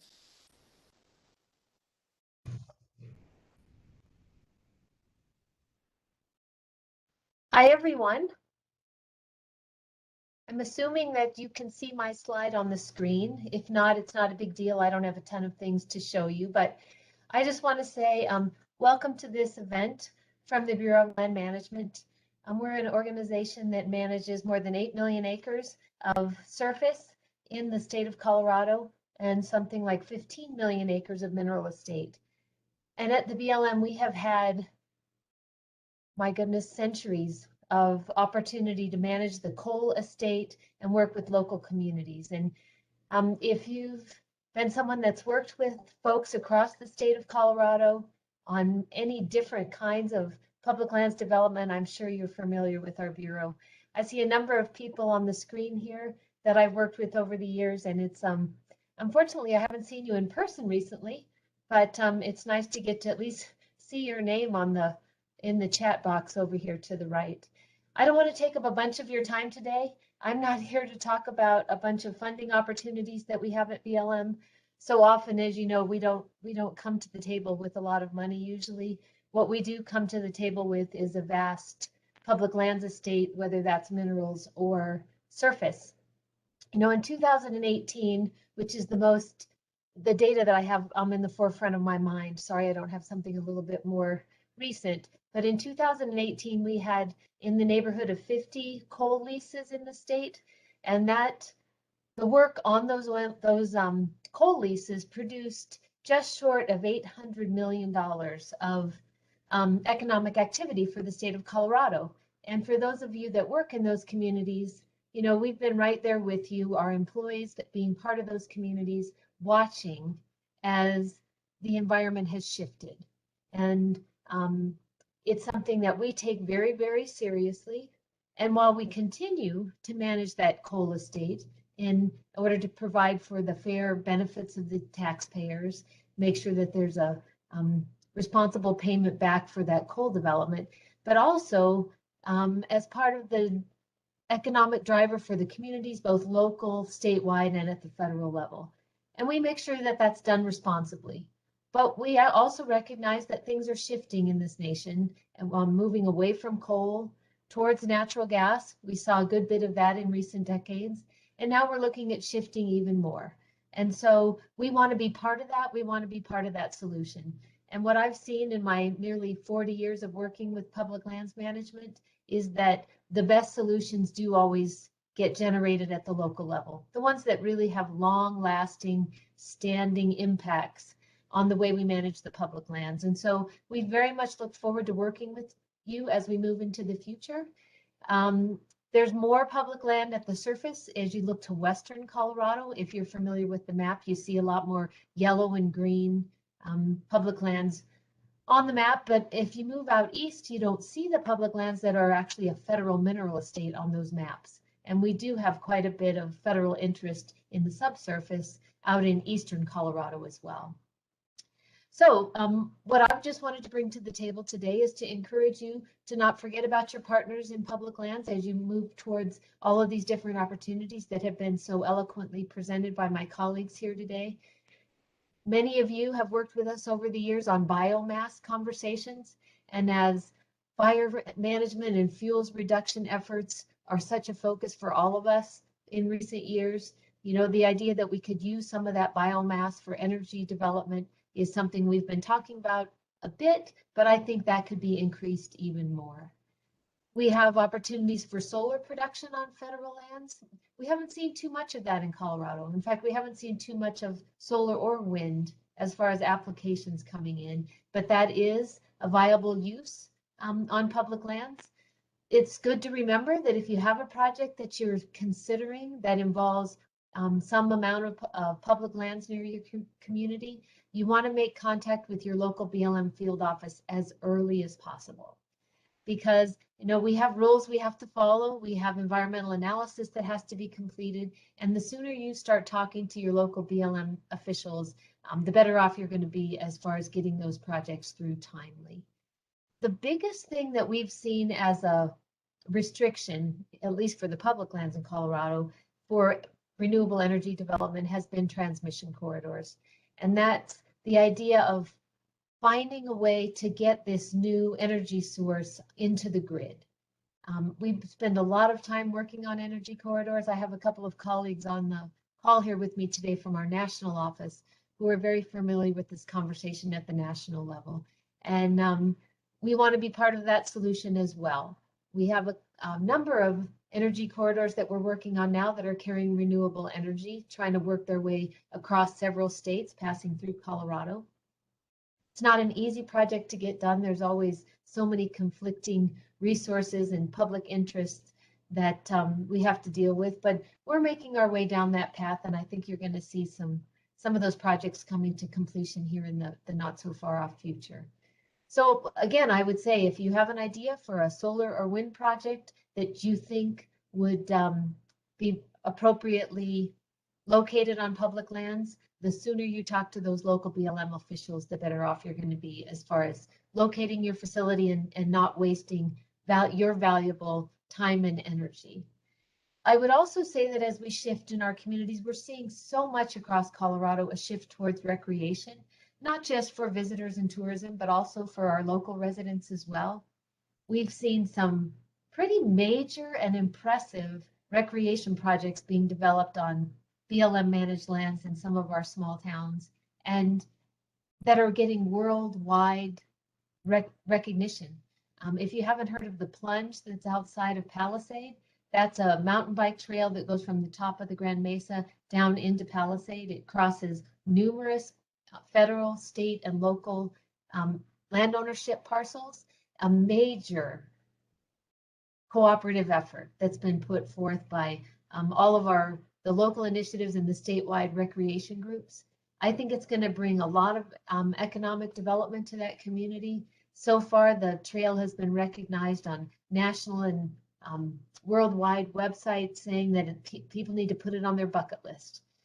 We've seen some pretty major development outside of Cortez in a site that we call Phil's World.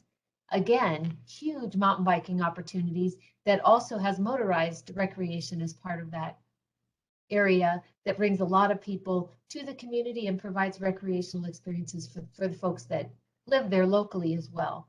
We want to be part of those solutions, and so make sure once again that you get your folks working with your organizations linked up with the BLM, and I'll speak for the Forest Service as well. I know the Forest Service would say the same thing.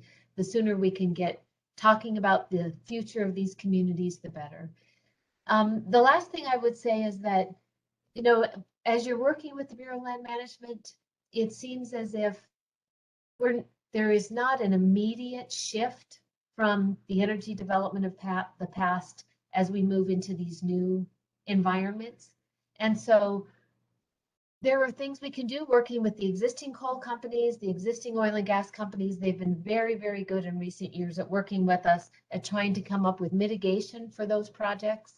We have an effort that's being pursued right now up in the North Fork Valley that involves burning of methane that's left over from historic mining operations in the area. It's being evaluated as an option for burning escaping methane so that it could create lesser emissions and greenhouse gases. That's something that, you know, kind of out of the box thinking. We look forward to working with the folks on that project, as well as the folks from Senator Bennett's office who are trying to help us come up with a legal way of handling it that right now we're sort of struggling with. So I would say the more creative you can be, there's folks there at the BLM office that are willing to talk to you, willing to consider if in your neighborhood can help play a role as we shift to this new economic environment for communities across the West. I haven't been at BLM forever, but I've been here a very long time. And I've seen things shift. And if you look back to the beginning of our Bureau, back when the General Land Office was established, you know, the way that public lands have shaped the development of the United States, particularly in the West, is pretty impressive. And I have no doubt that public lands are going to continue to shape the future of economies of the West as we move forward. So we're looking forward to it. I look forward to getting to see many of you in person here in the next year, at least hopefully. And I look forward to if there are any questions as we move forward. Thanks so much, Jamie, and all of our colleagues at Interior. I wanted to make sure to give Brent Parton from Department of Labor, who I know many of you have been waiting anxiously to hear, a chance to speak, and then we'll open it up for Q&A, and we have some good questions that have already come in. So Brent, over to you.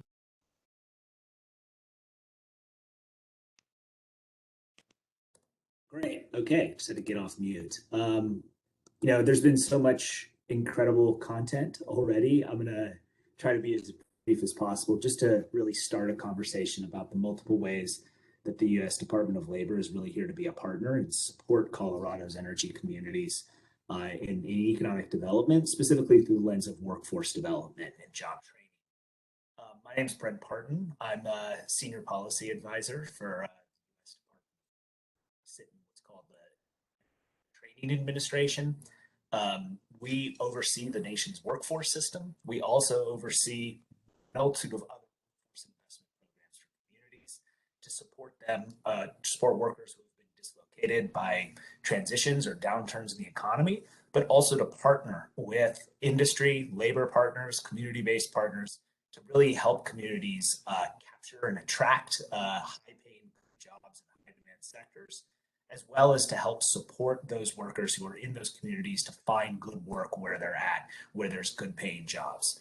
There's a couple different ways to do that just at a very high level. And I want to also just flag that I have a colleague on this line. His name's Frank Saluka. He is your man. He is our regional administrator that works with your state partners in Colorado. I'll make sure you have both of our contact information, but both here at the national office as well as out in our regional offices, the Department of Labor wants to be a partner. But what I also want to say is the way that we work with communities across the country is really through, in part, the workforce system. And the state of Colorado is really, I'd say it if I was on a call with another state. You have one of the top workforce systems in the country. You've had sustained political leadership that has really worked to support the alignment between workforce development and economic development in the state of Colorado, the implementation of partnerships that bring together employers that are looking to meet emerging workforce needs, as well as those that are trying to meet immediate demands as well. But the thing that the Department of Labor can really bring is ensuring that we're able to provide support to partners right in your community. The workforce system is something I just want to give you a quick sense of how it's structured, because in every region across the United States, there's something called a workforce development board. And what's really critical to know about workforce development boards is that they're business-led, they're folks in the community that sit on them, but they're really the entity that helps weave together all these different federal resources and investments that you train about in part around workforce development and make sure they're having impact within the community. That workforce development board, and there's one in the region wherever you're at, is really a point of contact for opening up conversations, as well as for using the existing education and training resources that come from the federal government to serve the workers in your community, a range of workers. Again, folks that have lost their jobs and looking for a new one, folks that are currently employed and looking to upskill or change their career, young people coming out of high school or who have been out of high school for several years. We know in many energy communities, retaining young talent is core to economic development priorities.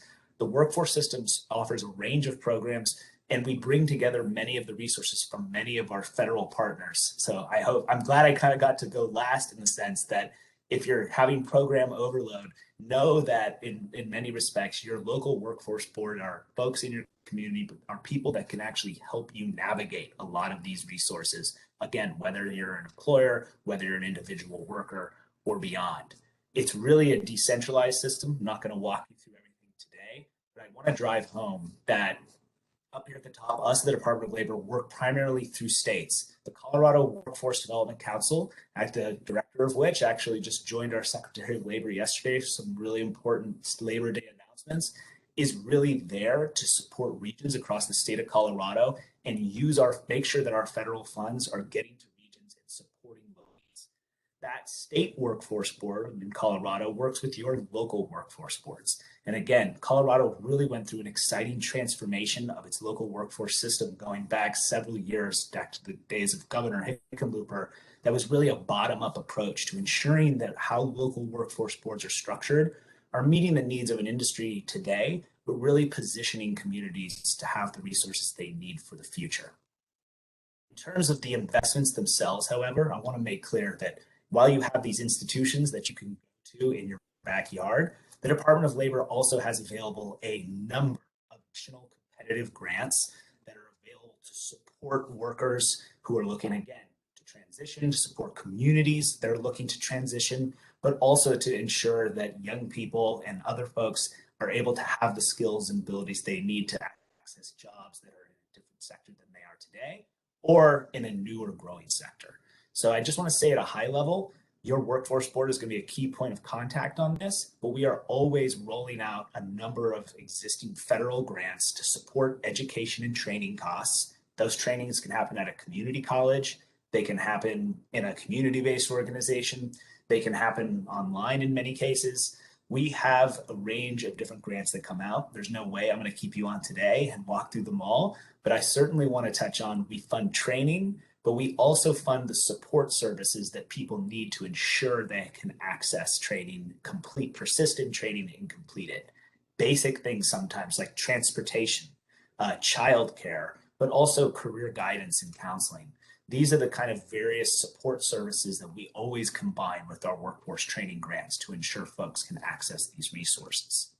In terms of just a couple of ones I will hit on, because essential to the Biden-Harris administration's workforce priorities is the American Jobs Plan. There's a number of things that we can provide funds through our grants today. We are looking in the coming months and years to make historic investments to increase access to these resources, particularly for communities that have not been historically able to take advantage of them. I already mentioned the comprehensive supports. Sometimes there's great training programs in your community or 2 counties over. You can use workforce system dollars. You can use our discretionary grants to help workers get access to training and other types of supports they need, even if it's not right in their community. We're putting big money into the actual training capacity though as well. Community colleges are one of the largest deliverers of the workforce training that we fund across the country.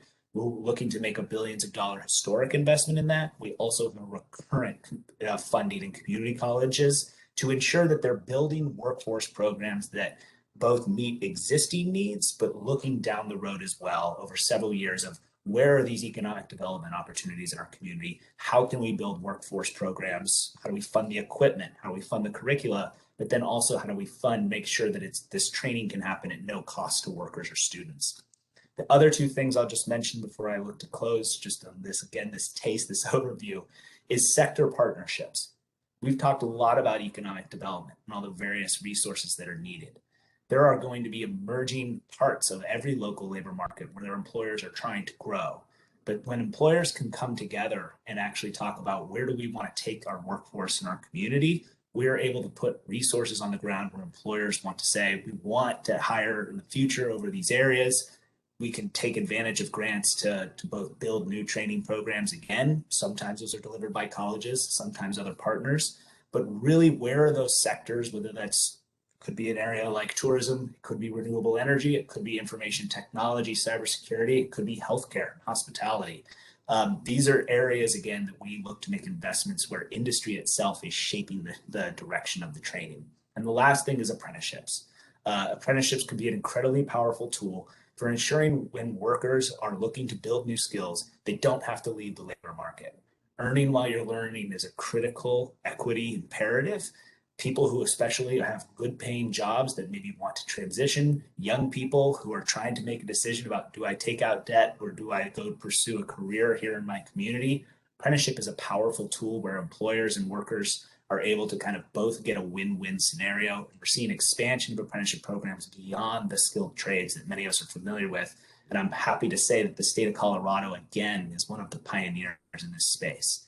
So while there is a number of things that the Department of Labor can do, biggest message I want to say is that you have incredible workforce partners in your community that we work with every day in the Colorado Department of Labor and Employment, as well as with the Colorado Workforce Development Council, and as well as with your local workforce boards. So you can consider Frank and I national resources to you and the communities to help you navigate various opportunities that might be helpful at the national or local level, but we'll also be always wanting to work with the local and state partners you have, as you have some really incredible ones in Colorado. So I know that was fast, but I know there's been a lot at you. Hopefully that's been a little bit of a taste of the ways we can work together. Back to you, Kate. Thank you so much, Brent. And thank you to everybody on that federal panel. Such great information. Can I have all of the federal panelists put your cameras on for the question and answer? We have questions for all of you pretty much. So it would be great if you guys could be on camera. And while you're doing that, sure if you are doing that, but while you're doing that, let me see. And Brian and Agatha, if you can make the view work so that we can see multiple people, that would be great. While we're doing that, let me throw the first, thank you for the questions. Please keep them coming. Let me throw the first question. It came up early in the chat and it keeps coming up. And I think it's really important question. So to the EDA folks on, once again, can you just say again, what is a coal community and also what is a region?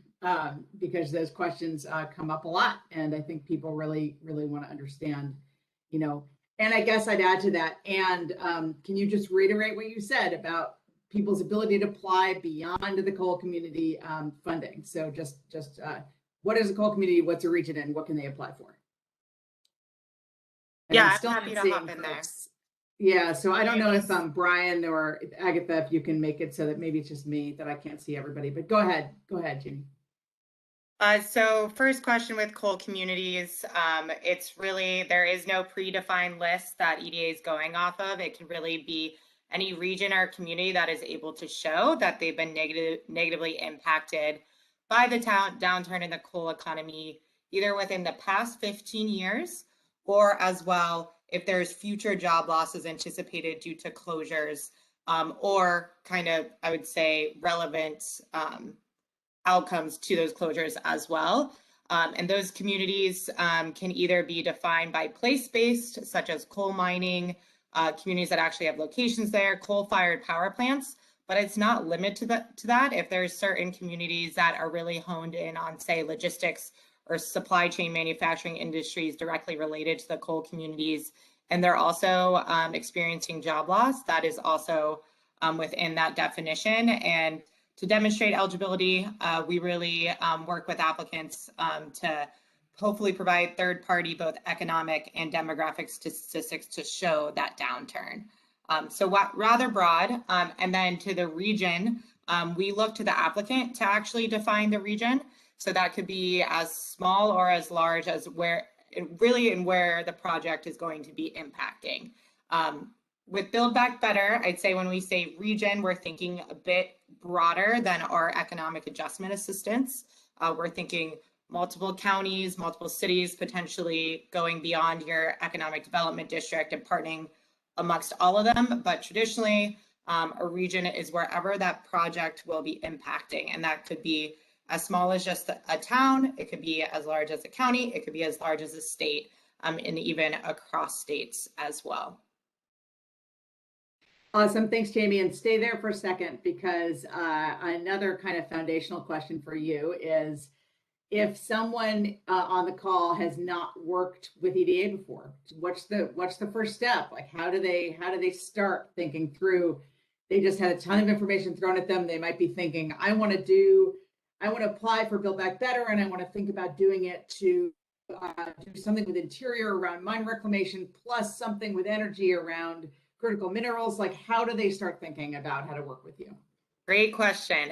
Reach out to us, reach out to myself and my colleague Trent Thompson. I'll throw our emails again in the chat. Our whole role as economic development representatives is to be that resource from getting you up to speed from EDA 101s, to helping you navigate which funding opportunity to go after. And as Kate mentioned, I only talked about Build Back Better and economic adjustment assistance today, but there are 4 other programs to consider outside of that coal community carve out. So reach out to us. We are your people. We want to make sure this is the most transparent and accessible process for you. And that's why both Trent and I exist in our roles, is to assist you all. Perfect. Thank you, And just to Jamie. jump- And oh, go ahead. Yeah, go ahead. Kate, Please. sorry, I was I just can't going to jump actually in see because anybody, so it's just jump in when you need to. 'Cause I think my screen is locked to not be able to see the grid. So go ahead. uh-oh. No problem. I just wanted to jump in and add to that because, Kate, you mentioned a community might be interested in other federal funds as well from other agencies, Yeah. not just EDA. So we actually have an Office of Innovation, Economic Development Integration at EDA, and one of our colleagues might be on the call today or will be joining this afternoon. Zach Graves works on that program in our office, in the Denver office, and is also a great resource to Jamie and Trent and the rest of us on other programs within the federal government. So the folks on the call today are really lucky to have direct access to so many of our federal partners, but we also can help provide those connections as well to individuals if they reach out to us. Thank you. And also, I should say that we at the Interagency Work Group are also very happy to do that. So Briggs and myself absolutely can traffic direct as well, because we do, it's an interagency program. So that is the goal. I also just wanted to underscore what Jamie and Angie both said. Again, I have the unique experience maybe of having done EDA applications from the other side, and there is no such thing as bugging these people too much. Like, really do get in touch with your EDR and ask questions, and ask a lot of questions, and be really engaged, because it actually helps you with your application success, as well as being really useful as you're thinking it through. I have a question for USDA. So Robert, I hope that you are with us. This question is about the RISE grants. Various folks in the call are concerned that Routt, Moffett, Rio Blanco counties were not listed in the RISE grant as coal impacted. They wanted to see, and Montrose and Delta also, they just wanted to get a sense of, of the RISE grants, and sort of why these counties weren't listed, and or sort of are they considered coal impacted for the purpose of the RISE grants? So Robert? Sure. Thanks, Kate. As this recent iteration of our RISE grants, it's still sort of a work in progress. We got this out as quickly as we could with the new funding. I'd have to say that funding was limited based on a state basis, probably based on population density. I went through and looked at the list. If you go to our website under our business program, look at the RISE grant program page, you'll find the breakdown of the list of the selected communities. So you can see that there were approximately 30 different communities, and it'll have on that page, there's a link there for the qualifying communities for those that were specifically targeted for oil, gas, coal-fired, transitioning away. So it's my best information available at this time. Funding was somewhat limited.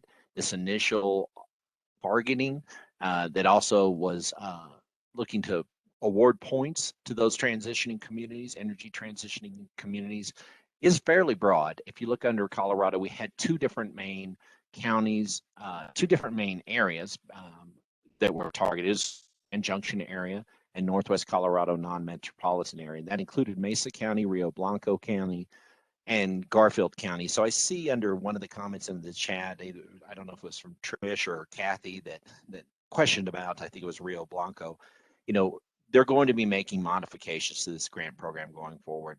I think part of the response and part of the feedback from the community hopefully is going to involve seeing those transition communities. It may be based on current impacts. Hopefully future iterations of this will take into account future impacts, coming impacts. But I think my best answer for this right now is we're still a work in progress on this particular grant program. So I don't think that's going to help a lot for the people in Craig and Moffett and Routt. But as hopefully the program continues to expand and funding continues to expand, we'll be able to assist those communities as well. Perfect. Thank you so much. And I think it's just a good reminder that these are evolving programs, and a lot of why we all on the federal side are so focused on engaging with all of you is to learn, because we do actually take a lot of that learning back to our agencies and make adjustments and modifications. So thank you for that, Robert. Brent, I have a question for you, which is this one. This is from School Minds, and it's more broadly applicable. They're leading a virtual CCUS, or carbon capture, utilization, and storage certificate program, and they're dealing with the question, and I think it's a broader question of, they have folks that want to retrain or to upskill or to think about sort of where their next job opportunities are going to come from. They can't necessarily afford the tuition if they've been laid off from their current job. Can you talk about what DOL does in those situations, some of that? And I would ask you just myself to specifically talk about something that I know is a major priority and is under discussion in the infrastructure bill, but which is the dislocated worker program. Sure thing. So one of the way, there's two ways that we provide resources again. One goes back to the public workforce system. So workers who have lost their jobs, or dislocated workers, are eligible to receive a range of benefits, which can include funding, training. I'll take, before I kind of dig too much in the dislocated worker, let me put it in the context of this program. If there is an education or training program in Colorado, in somewhere in a community, if that program is what's called the state eligible training provider list, which is maintained by the state workforce board, the Colorado Workforce Development Council, then folks who are eligible to receive workforce services, such as folks who were laid off from their jobs, could get what's called an individual training account and be able to pay for the tuition of a training program that is on that eligible training provider list. So for folks at the local level that are looking to potentially use Workforce Innovation Opportunity Act or the workforce system resources to fund training, it's really critical that whether that program's at a community college, whether it's a certificate program, that program or that credential be a part of the eligible training provider list at the state level, and your state workforce board is the best point of contact there. So individuals, really the best way that they can afford training is to go work through the workforce system, through an American Job Center, where they can go in, they can talk about, they'll be determined as eligible, they'll be able to access a range of career counseling, training resources, and otherwise. The other way, though, and this goes back to the grant side. So we want to be able to serve individuals through the workforce system, but we also provide through the workforce system a range of grants at the community or state level. When there has been mass dislocations of workers, a plant closing, in the context of energy, obviously, a transition that's going to produce multiple layoffs, that region can work with the workforce board or the state to go after what's often called kind of dislocated worker grants. They actually can provide a range of different services, which actually include the supportive services such as income supports, transportation, but also help put people on tracks into training and good jobs. These are really opportunities that really balance out where we want to have an open door to individuals who have individual challenges, but we also want to make sure there's resources available at the national and state level to support really community level disruptions. So the dislocated worker grant program is something that your local workforce board, as well as your state workforce board and the governor's office, will be really critical for navigating. My colleague Frank, who's your regional administrator, knows that world well and has worked with Colorado on these. These grants can go for natural disasters as well, and for a range of other things. But I want to make sure it's very clear that in terms of what the workforce system can do, workers who have lost their jobs are amongst the first that are eligible for a range of benefits. Other workers count too. That includes people who've been out of the labor market for a long time, who might have skills barriers to getting good jobs. So we also have youth-focused programs. So there's really not a wrong door for people in the community to go into an American Job Center to see what they're eligible for and what resources. But again, when there's community partners at a community level, really working with your workforce board in the state to see where we have a major transition on our hands, how we can access these national grants is really key.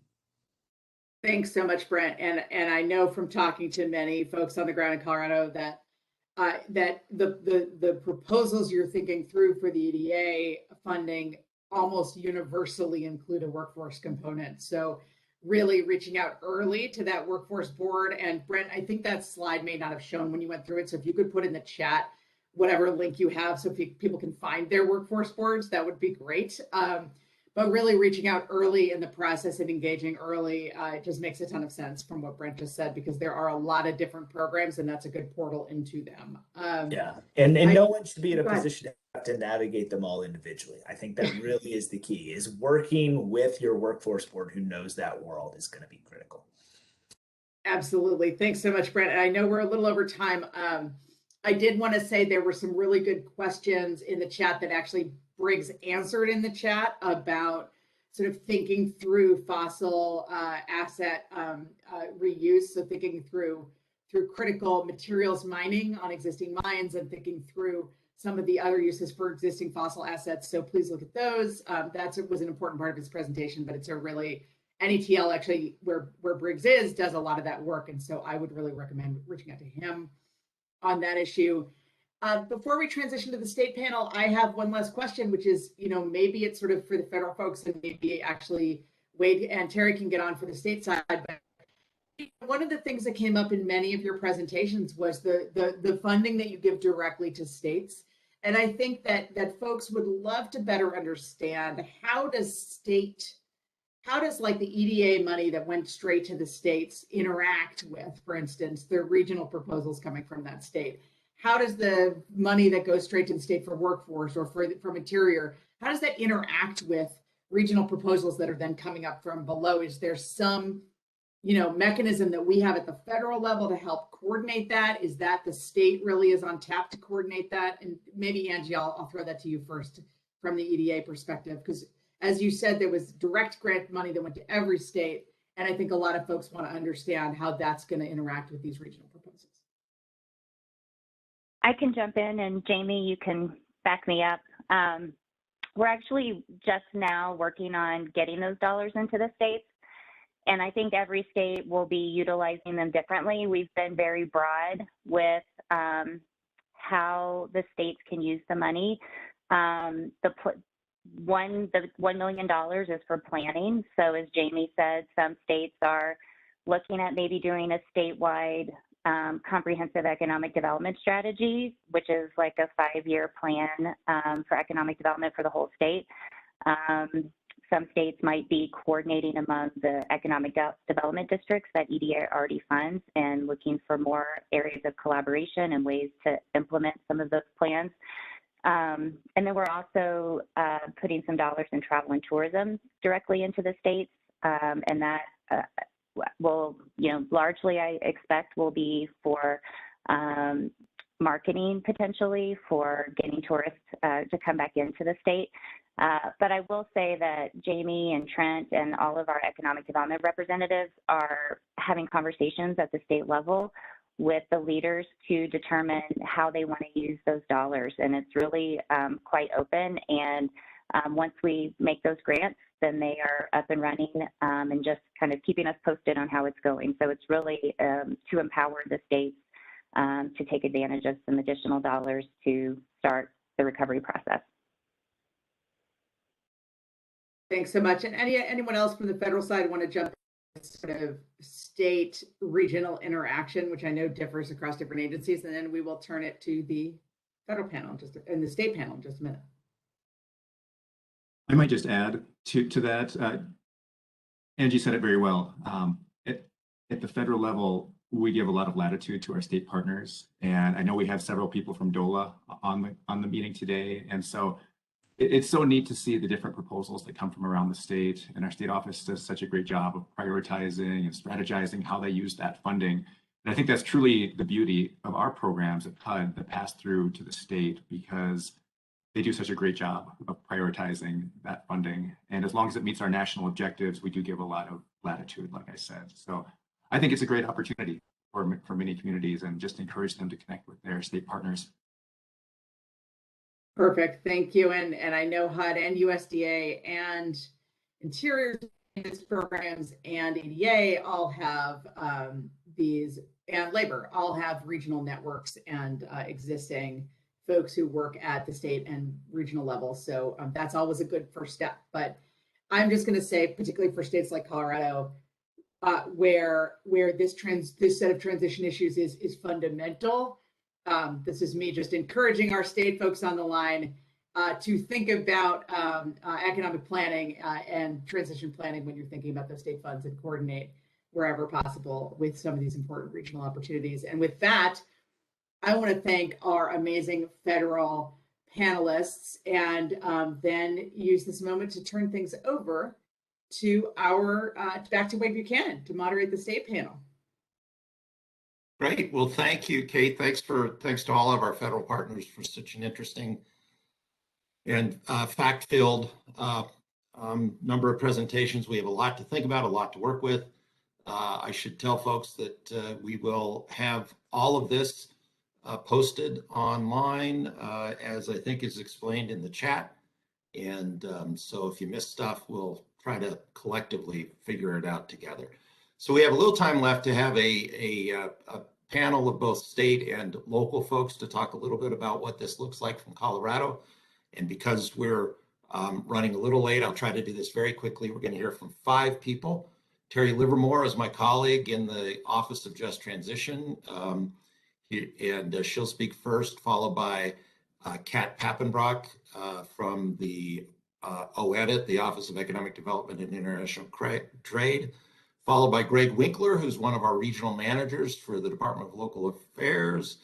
And then we have 2 local, very, very strong practitioners at the local level, Dina Sheriff, who is the Executive Director of the West End Economic Development Corporation there in Nuclear Natarita in Norwood, and Peter Brixius, who is the town manager of Craig, which is, if there is such a place, ground zero for this issue in Colorado. So let's start with Terry, and we'll try to, everybody, keep it to, as short as you can so we can get around to questions and let people go on time. Terry. Thanks, Wade. Appreciate the introduction. I just want to thank everyone for coming today. I want to thank our federal partners and the people who work with around the state. And I really want to thank all of you people that are in the communities and who are going through this and who we'll be working with. As Wade said earlier today, we are in the Office of Just Transition. We're the first such office in the country. And so we're piloting this out there and want to work with all of you to make sure we get it right. I just have a few slides, and so we'll keep this as short as possible. I think you're all aware of the Office of Just Transition. It's been around since it was legislatively created in 2019. It really started standing up right about the time the pandemic hit, and making good use of that time, the advisory committee and Wade put together an action plan, which is available on our website for anyone who wants to read it. I just want to highlight three things out of the action plan. Is one, we're really focused on the long-term goals. Obviously, transitions like this take a long period of time, and so we can't be looking at a two-year commitment and then we're out the door. So this is long-term goals for communities and the workers who will be transitioning. One big thing that we're going to do, when the plan was written, there wasn't any real funding attached to it. There is now, and I'll get to that in a minute, but there wasn't any at the time. And so one of the points of the plan was to figure out how we can leverage and develop additional funding from all sources across the board. And then, as I said, they did add some money last year. It's $15 million, but it's stimulus funds.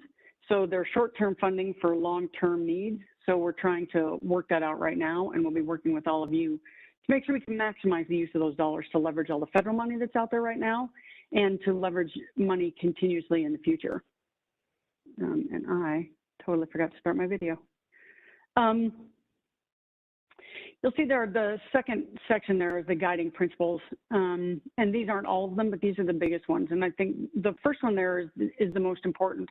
We are committed, strongly committed to being community and worker-led in all of the strategies that we come up with and that we fund and when working with all of you. I don't think I can say that enough. So the other thing is we are also committed to being transparent and accountable in how we handle our relationships, in the money we dispense, and in any other way that it matters. The third thing, the top three are probably the most important. We want to make sure that we provide these benefits consistently and equitably in a way that makes sense for each community. And we're working on doing that now. I'll talk about that just in a little bit. And then obviously we want to learn and innovate and then consistently leveraging opportunities as they come. Next slide, please. This is the state funding. This came about in the 2021 session. As I said, it's state stimulus funds, which means it's very short-term funding. We have to spend 70% of these funds by June 30th of 2022, and the rest of it by the following June. So again, we won't turn it away. We'll take the money. We'll figure out ways to use it, but it's a little drop in the bucket for a lot of things that we need. And so our task is to work with all of you, and all of you being the folks in the community, our federal partners, our other state agency partners, two of whom will be speaking after me, to figure out how we can maximize the use of this resource to the greatest good for these communities and the workers. The money was divided into two pots, $8 million, and the legislature did this, $8 million to implement the action plan and to fund communities, and then $7 million directly for coal transition worker assistance programs. The funds to the communities are basically in 5 different buckets there, the funds to communities, using it for match dollars and leveraging additional funding. Investment strategy, we're working with people on developing investments, impact investment strategies to bring in more funding for communities. Centralized functions, they were talking about this earlier with some of the other money, like what can the state do that every community might need so the communities don't have to spend the capacity or the money for it, but that we can come in and like impact studies, grant writing are examples of that, and then administration of this program. I want to go back up to communities for a second because again, we're looking for long-term community strategies. Communities are developing long-term strategies. That's the tack we need to go. So that's a direction we're heading down. And then the fair and equitable distribution of the funds. I don't know that I can actually say that enough. We need to make sure we get this done in a way that makes sense. Not onerous, not burdensome, not burdened by a lot of hoops you have to jump through, but in a way that makes sense and is logical. And then the other funding pot that was given to us in 2021 was phasing out of coal-related tax provisions. That's going to generate between, we think, $1 to $2 million annually. That is, however, production level dependent and is likely to decline over time. Next slide, please. So what are we doing now in the areas that I've already talked about? We've spent $210,000 of our money so far into matches for successful READY grants. We matched a successful West End READY grant and a successful Yampa Valley READY grant. So that's a good example of using the money to leverage.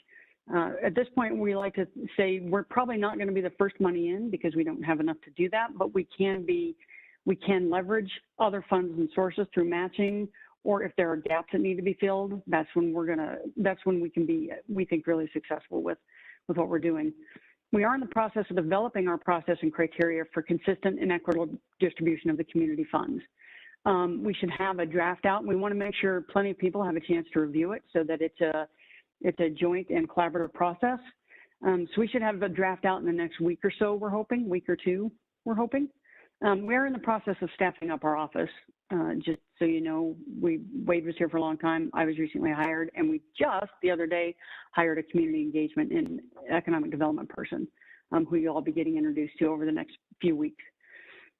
We are working on growing local partnerships and engagement at a deeper level and more consistently throughout the communities. We want to work with communities to identify those local, regional, and state strategies that we can maximize these federal funding opportunities. That's, I think, what Kate was speaking about earlier, is how do we take the money that's coming into the state and all of us work together in a way that maximizes the use of the funds and that everybody benefits. This is a big one. We want to identify and support capacity needs for communities. A lot of communities might not have the capacity for a lot of these things. I mentioned this earlier, impact studies, grant writing, so we can step in and help out where that's needed. And then obviously funding is going to be an ongoing thing. Obviously this entire webinar is about money and funding. So we want to make sure we can try to continue to drive money down to communities in a way that all of them can use to make these transitions and grow their economies in a diversified way. So we will continue to work with partners and find new partners to build investment and philanthropic engagement. And that is it for me. So I am now going to pass it to my colleague at the Office of Economic Development and International Trade, Kat Peppenbrock. Great. Thank you so much, Terry. And just wanted to make sure, is my sound working okay? I'm going to assume so. Great. Yes. Okay, thanks. All right, Agatha, thank you so much for the slides there. Thanks for having me here today. For those of you that haven't worked with Colorado's Office of Economic Development and International Trade before, I wanted to provide a quick overview of our State Department. And also, since our name is long, we just call ourselves OEDIT, so you'll hear me referring to that. So our mission is to achieve and sustain a healthy Colorado economy that works for everyone and protects what makes Colorado the best state in the country to live, work, start a business, raise a family, and retire. In the last year, OEDIT has really shifted to focusing on economic recovery and resiliency in 3 key phases: innovate, adapt, and thrive. So what we're doing is we're modifying current programs, we're educating on existing resources, and we're really doubling down on collaborating with outside partners to get the economy back on its feet and working again. Additionally, since the statewide EDA funding was mentioned earlier in Angie and Jamie's presentation, we are planning to be managing those direct to state funds for the travel, tourism, and outdoor recreation, as well as the state planning grant. We're working through all of that right now, but we'll definitely be in touch over the coming months as those kind of come together. So before I jump into what each of our divisions and offices do, I wanted to show the big buckets of where we provide assistance. The biggest one is small business support. This falls into 3 sub-buckets. When we talk about access to capital, that's loans and grants, venture capital funding, first loss money, cash collateral support for small businesses. Technical assistance happens primarily through our small business development centers. And this is everything from business planning to financial literacy, assisting maybe with specific business life cycle events. Like if you have an owner that's planning to retire but doesn't want to sell their business or just close it and is thinking about moving it to an employee ownership model, for example. And then finally are incentives. And so these are tax credits and incentives for businesses based on disadvantaged status, like being in an enterprise zone, a hub zone, a rural jumpstart zone. In the coal cases, we have some new incentives that are specific to Tier 1 just transition coal communities. Or hub zones, or even activities like creating new jobs. And then community support is primarily through technical assistance via consultants or our own staff, through industry-specific resources and grants or maybe planning processes. And then really, like I mentioned before, our state and federal strategic partnerships that really leverage and coordinate what all of us do together. So we work really closely with the Office of Just Transition, with the EDA, with DOLA, with Manufacturers Edge, who's our state manufacturing partnership, and with Startup Colorado, who supports rural entrepreneurs. Next slide, please. So what I'm going to do is give a couple of key examples, and I might shorten 1 or 2 of these just in the interest of time, but just to show you how coal transition communities can use OEDIT and our different divisions to move your industries and businesses forward, hopefully with some recent examples. So the Rural Opportunity Office, which is the office that I sit in, is your connector to all of OEDIT's close to 200 programs.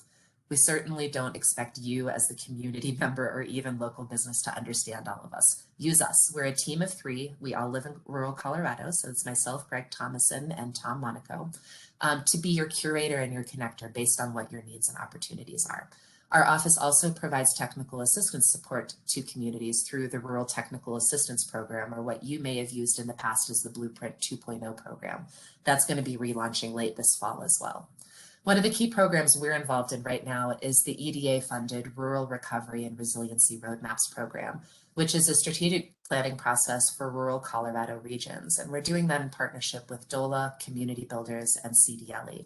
This is really intended to help our rural regions identify and solve for economic recovery and resiliency priorities.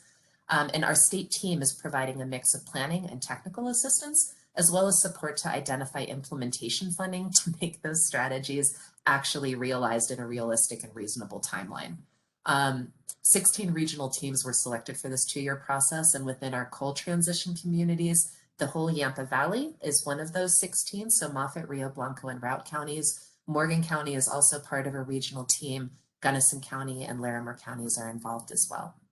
Global Business Development is the division that's available for data and strategies to help grow and strengthen specific industries that you may have locally. They're currently involved with a lot of our regional economic developers to kind of look at state strategies and how to help industries that may be declining or coming in on a more localized basis.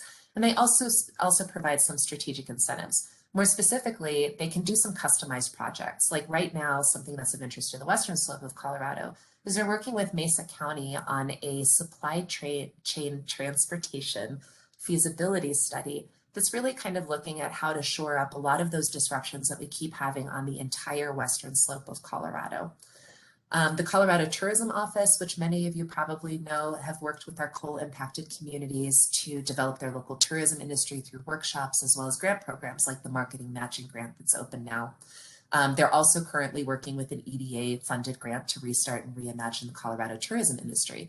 And under that program, they're currently providing support to Moffat County, Pueblo, Colorado Springs, Durango, and Montrose. The Colorado Recreation Industry Office provides technical and business support with an outdoor recreation focus. So as many of us think about transitioning our communities, outdoor recreation might be one industry that leads to that diversification. So some of the ways that they can help, I'm going to use the pilot project that they're doing in Craig as an example. They're defining new strategies and indicators and even public lands pieces to grow the local outdoor recreation industry and even identify new business opportunities. Colorado Creative Industries supports economic development through the lens of our creative entrepreneurs and organizations. They're currently managing the Community Revitalization Grant that is basically for shovel-ready multi-use projects in partnership with DOLA in our communities. And they also support those creative districts that are in our coal-impacted regions. Business financing and incentive really covers that entire bucket that I talked about earlier with small business support. And in addition to the SBDCs, they do that access to capital, they manage the incentives. One thing I wanted to highlight was Rural Jumpstart for new business starts and new hires in Tier 1 just transition communities. The past legislative session just created a new grant program for new starts and new hires that in just transition are doubled. So it's up to $40,000 for a new business start for a certified business in a Rural Jumpstart zone and up to $5,000 for a new hire. And then finally, Office of Film, Television, and Media is there for more than film incentives. They can help us do documentaries on things that you might want to put out or public service announcements. Next slide, please. So I'm going to run through this one really quickly, but it is going to be provided to you. These are funding sources that are open right now through OEdit and that might be of interest to your coal impacted communities. The Rural Jumpstart is in there, so that one has a specific carve out for Tier 1 coal businesses. And then last but not least, final slide, key takeaways, use us as your connector. You know, there's a link to OEdit programs, leverage your small businesses, but if you have questions, be sure to reach out to the Rural Opportunity Office. Thanks.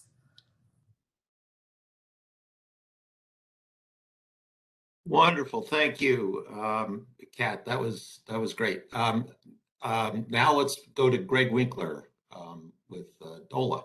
Greg.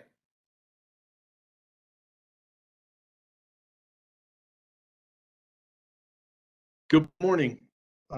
Thank you for being here. I'm going to review with you the funding programs provided by DOLA that are currently in place to help all communities, not only in the coal transition areas, but throughout the state. Our first, generally most known, next slide, please.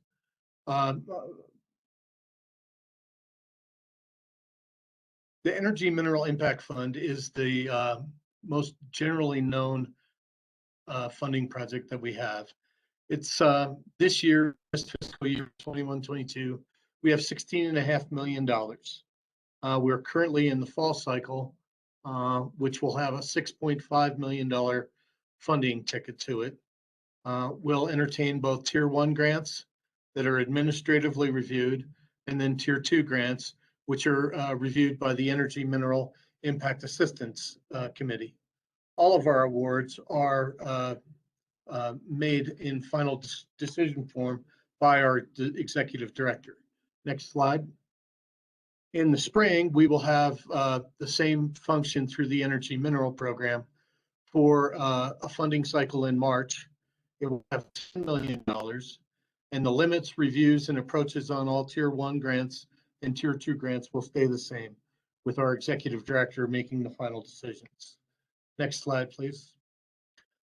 This year's legislature approved House Bill 21-1271. Next slide, please.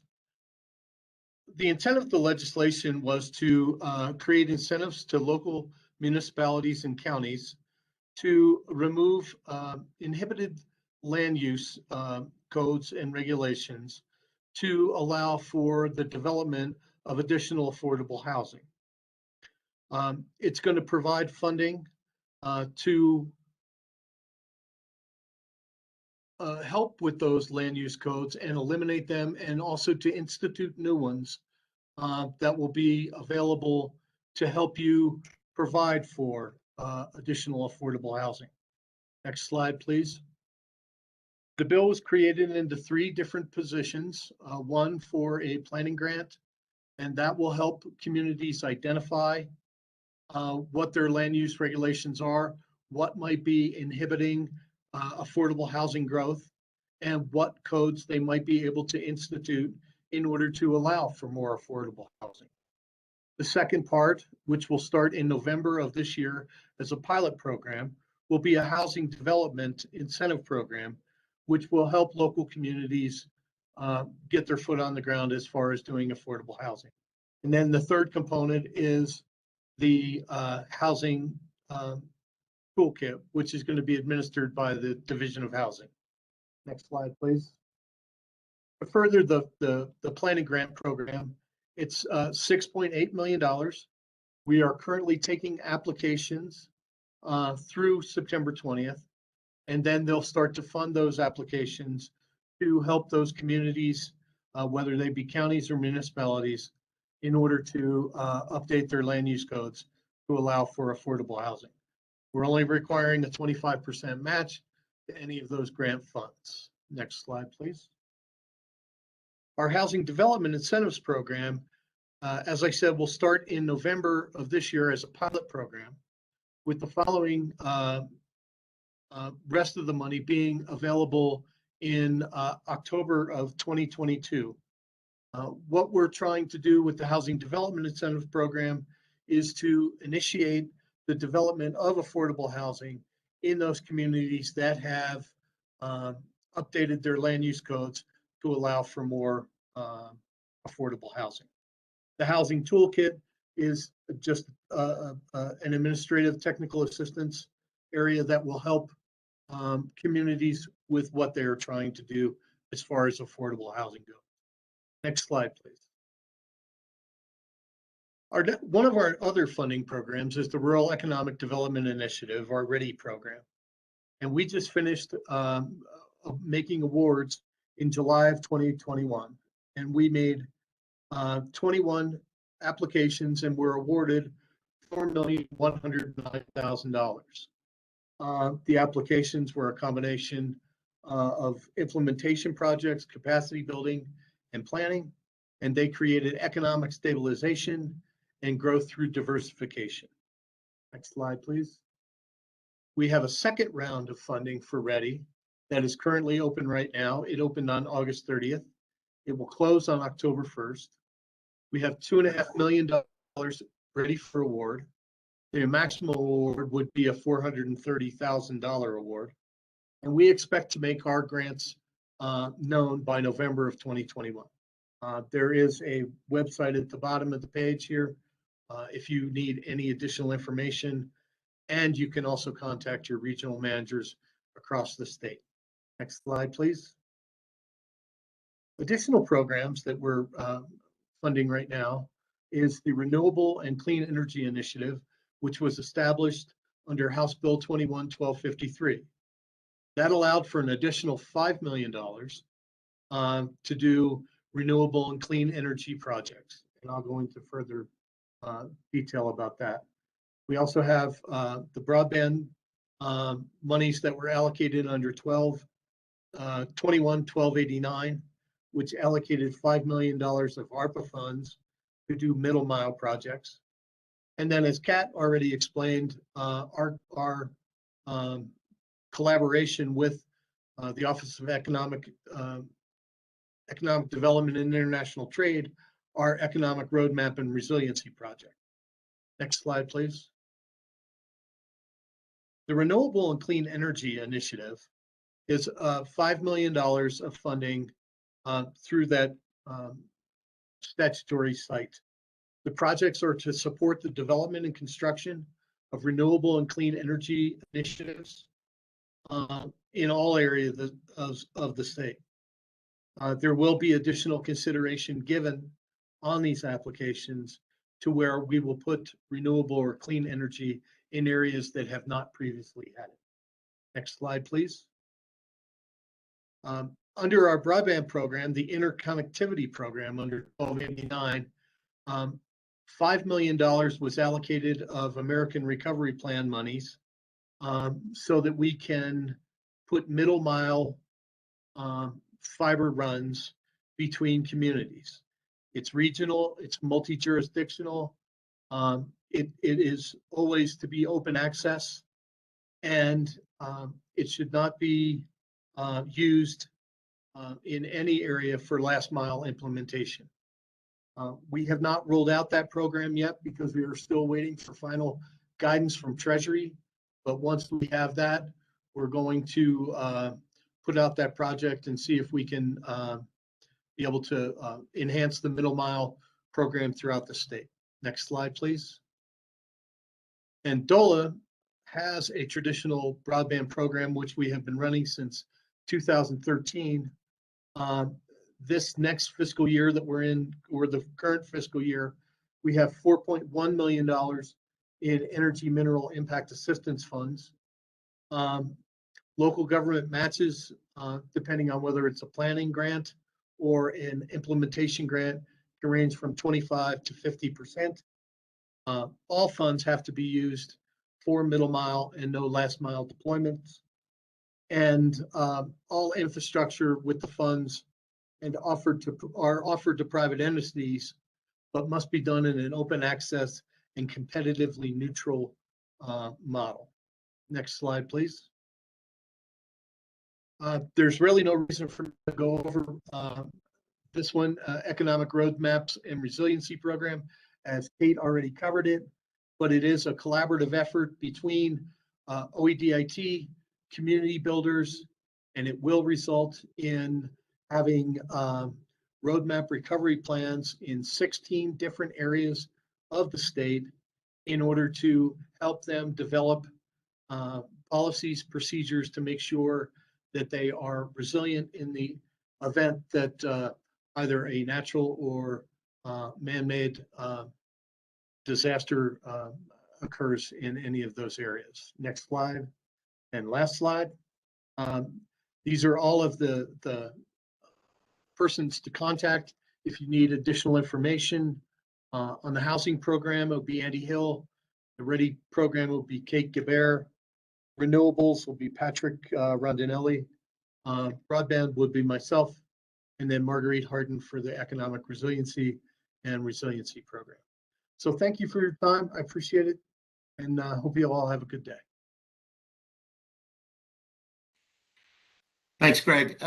We are running a little late. I want to tell our next two speakers to take the time that you plan to take, and we will, because I'm not seeing a lot of questions come in, we'll shorten the Q&A, and Kate and I will talk fast at the close. So Dina Sheriff from the West End Economic Development Council, you are up. Thank you very much. I appreciate this opportunity to kind of talk about what we have done with all of these opportunities that have been out there. In the last 3 years, we've been able to utilize a good number of these programs. And, I would like to encourage everybody to just, go for it and see what you can do with that. So next slide, please. Just to kind of give you a real quick idea of where we are located, we are really a frontier region of Colorado. Our area is about 2,700 square miles. We are comprised of a watershed area that covers 2 different counties, Montrose County and San Miguel County. And there's roughly about 11 persons per square mile out here. It is definitely very rural and rugged. It's 125 miles to the nearest stoplight. And we have a real strong history of coal mining, uranium mines, and the power plant was a huge employer within our region. So the impact was pretty significant when they closed. Next slide. Really, even when the power plant closed, we were already kind of starting behind the curve. Our unemployment was 14.9%, with about 66% of our citizens with children under age 3 living at the poverty level, excuse me. And even before the closure of the mine, our average per capita annual income was roughly about $25,000 a year. And that made it challenging anyway. So when the power plant closed and we lost those really good paying jobs, we saw an immediate impact within our area. We were designated as an opportunity zone, and we're also considered a tier 1 community with the Just Transition program, as has been mentioned before. Next slide.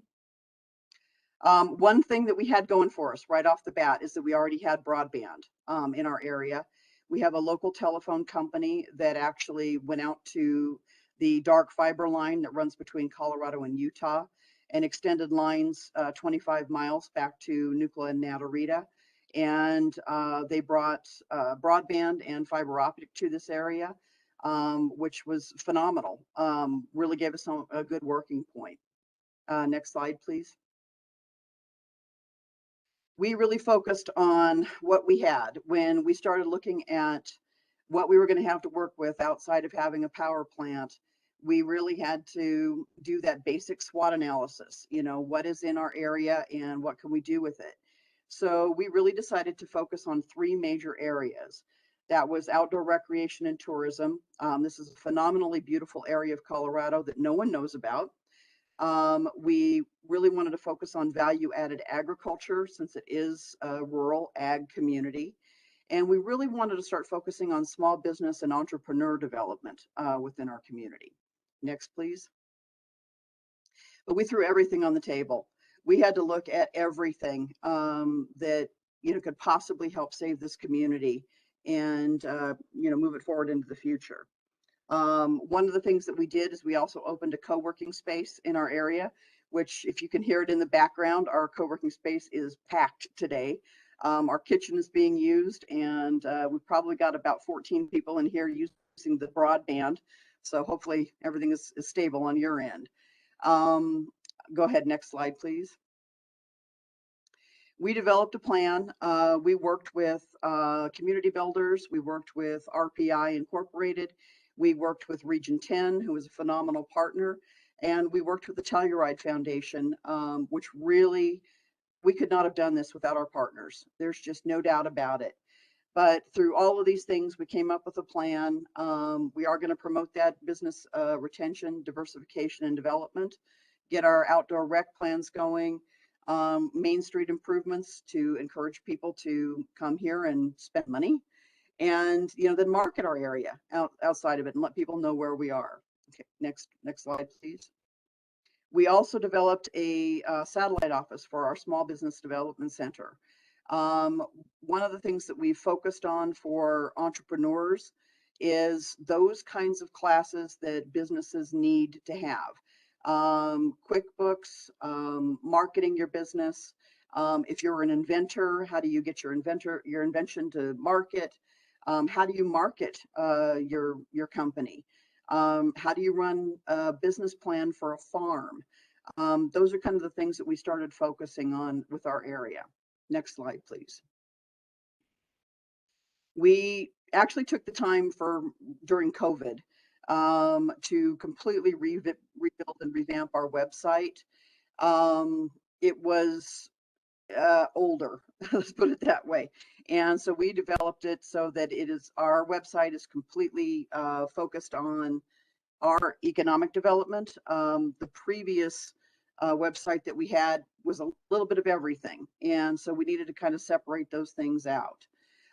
It took about 400 hours of multiple contractors' work, a lot of photography and videography to really show off the area. But we really came up, I think, with a good website. And we have been had prospects reach out to us via the website Whereas with our old website, we didn't see anything like that. Next slide, please. We also decided to rebrand the West End. This is a truly wild area. We thought we were going to just keep it wild, and we're going to keep marketing on that. And we also developed a website that is strictly for outdoor recreation and tourism. That was part of the funding that we received from the EDA, was to develop that website, and it gets a tremendous number of hits. But we have every kind of activity that you can do on the West End, and we're starting to develop programs that itineraries and things where we're actually taking our retirees in the area and training them to be tour guides. So we can get folks out to the really neat places in this area and not have them be lost for 12 days. Next slide, please. Again, there's a little bit about our website. It's ever evolving. We're just going to keep it going. Okay, next slide, please. We really focused on our workforce development, especially those persons that were leaving the power plant and who were leaving the coal mine that was closed here as well. We leveraged our funds from the EDA to get another grant from the Markle Foundation to operate what is called the Skillful Program. We were able to put boots on the ground with one individual who literally sat down and helped people write resumes, whatever it took to help them find a job or to get them into another opportunity to develop their own business. So we're really, very excited about how we've been able to develop the workforce. We work closely with our local workforce development board to seek out jobs that could be done in this area that were not being done in this area. We really worked hard with Montrose County to start saying some of those new jobs that you're creating on the other side of the mountain from us, they could be remote jobs, and can we have them out here in the West End? And Montrose County and San Miguel County really started working with us on those opportunities as well. Next slide, please. We've really leveraged a lot of our funding. We've applied for roughly about 1.9 million in grant funding in just kind of the last 3 years with the EDA. We had the grant we received was about $826,000, and it was through partnerships with the Region 10 going after a READY grant for us, and with the Telluride Foundation offering a lot of in-kind value to us. That was how we leveraged their salaries. They administer the program for us, so we can use that towards that EDA grant. But right now, one of the things that we are leveraging is housing development. We are rather surprised at our success out here. We have no houses left. So we don't have any place to move in new teachers and sheriffs to the area and new medical providers. So we're working with the Telluride Foundation, the Colorado Department of Housing, CHAFA, and many other partners that I can't go into at the moment to really get a great affordable housing program going that will be houses that people can purchase. We're not looking at a rental program. Okay, next slide, please. Really our future goals continuously is that we are going to keep working on reducing our unemployment. We're doing pretty good right now. COVID definitely impacted us. But again, the available housing is one of those things that we need in order to help bring more people in to help reduce our unemployment. We do need some skilled services in our area. We are working on getting a new medical clinic within our facility. And we just were awarded a BEST grant for a brand new K through 12 high school or school. And we're working with the community to help leverage a little bit of money out of our community as a match for that. We've really identified ourselves as a tourist destination now. We're working on improving signage on the trails. As I mentioned, people get lost out here. And when our search and rescue teams are comprised of gentlemen who are roughly an average age of 75, going out on horseback and ATVs to try and find you, we would prefer that you stay on the trails where it's signed and we can get to you. We're creating walkable communities and doing everything we can to help those Main Street programs. And we've really seen a lot of small businesses open, and we've really seen agriculture strengthened in our area. One thing I'm very, very proud of is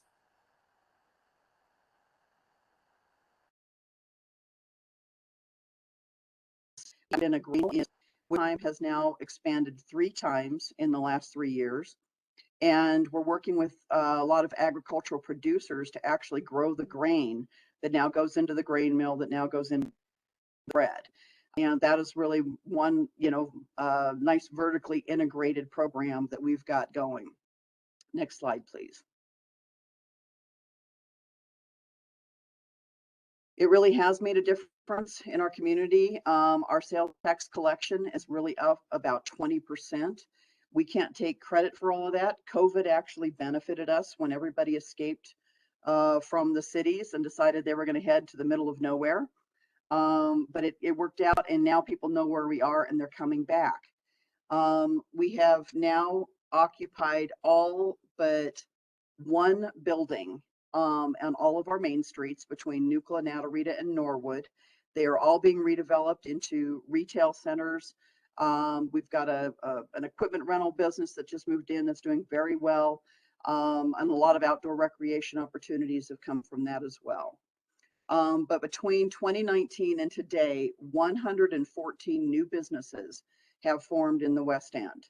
A lot of them do work from home. So we have a lot of Lone Eagles that have moved out here to utilize the broadband.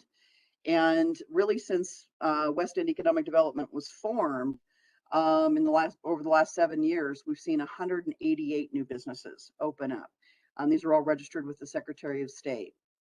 And last year, we were named Small Community of the Year by the Economic Development Council of Colorado. We appreciate the recognition. It's been a long and interesting road. And next slide, please. And we were actually nicely recognized at the federal level as well. Last week, week before last, we were able to host Alejandra Castillo and Angela Martinez. Hi, Angie. And they came out to our area to kind of see some of the neat things that we've done. And they brought some glorious rain with them. We would invite them to come back anytime. So it's nice to see that, we're kind of getting noticed. Next slide, please. And really, I just want to emphasize to everybody that's on this call that these partners, that everybody that's been here, they really are great to work with. They will bend over backwards to help you utilize all your local agencies, utilize the federal programs, and really create these partnerships. That's how these things do get done. We addressed our weaknesses as quickly as possible, and created our partnerships, our champions, and they really helped us go out and find other match for some of these grants. We try and communicate with our community and with all of our partners, but there's never enough communication. You just can't do it often enough. But the biggest thing I can say is don't be afraid to ask for help. I think that the folks at OEDIT and at the EDA get really tired of me calling them at times, but they have been so gracious and so helpful. I just encourage everybody else to do the same. Just bug the heck out of them. And that's all I have to say at this moment. And I would love to turn it over to Peter Brixius from the city of Craig. Thank you.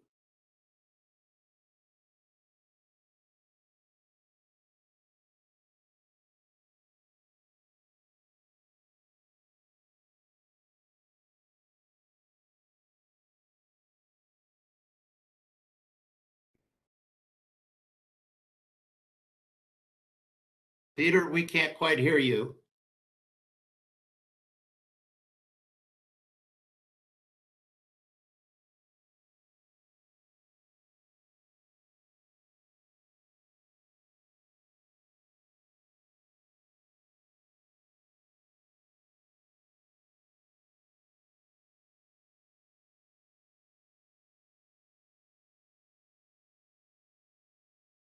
While Peter is trying to get his sound going, I will just, Peter, can you hear us now?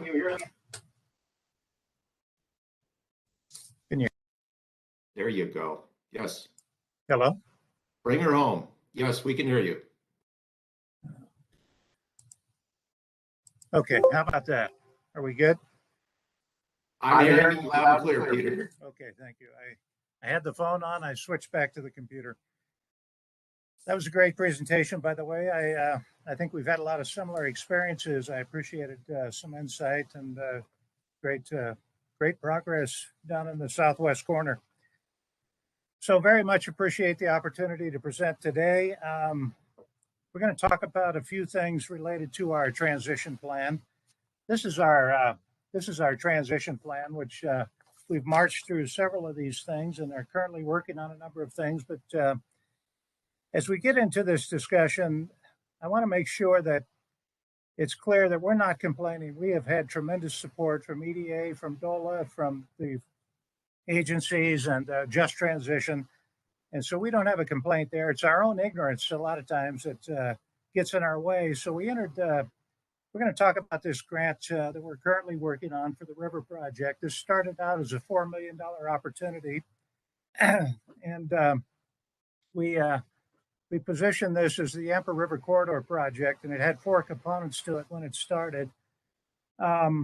We think that the main purpose of the presentation today is just to kind of go through this, talk about our experience, and try to relay and hopefully help define how it might be possible to streamline aspects of this, both from our vantage point and hopefully from yours if you see opportunities here that working with small communities and some of the limited resources and limited bandwidth that we have in pursuing these projects, it's important that we get to an efficient process.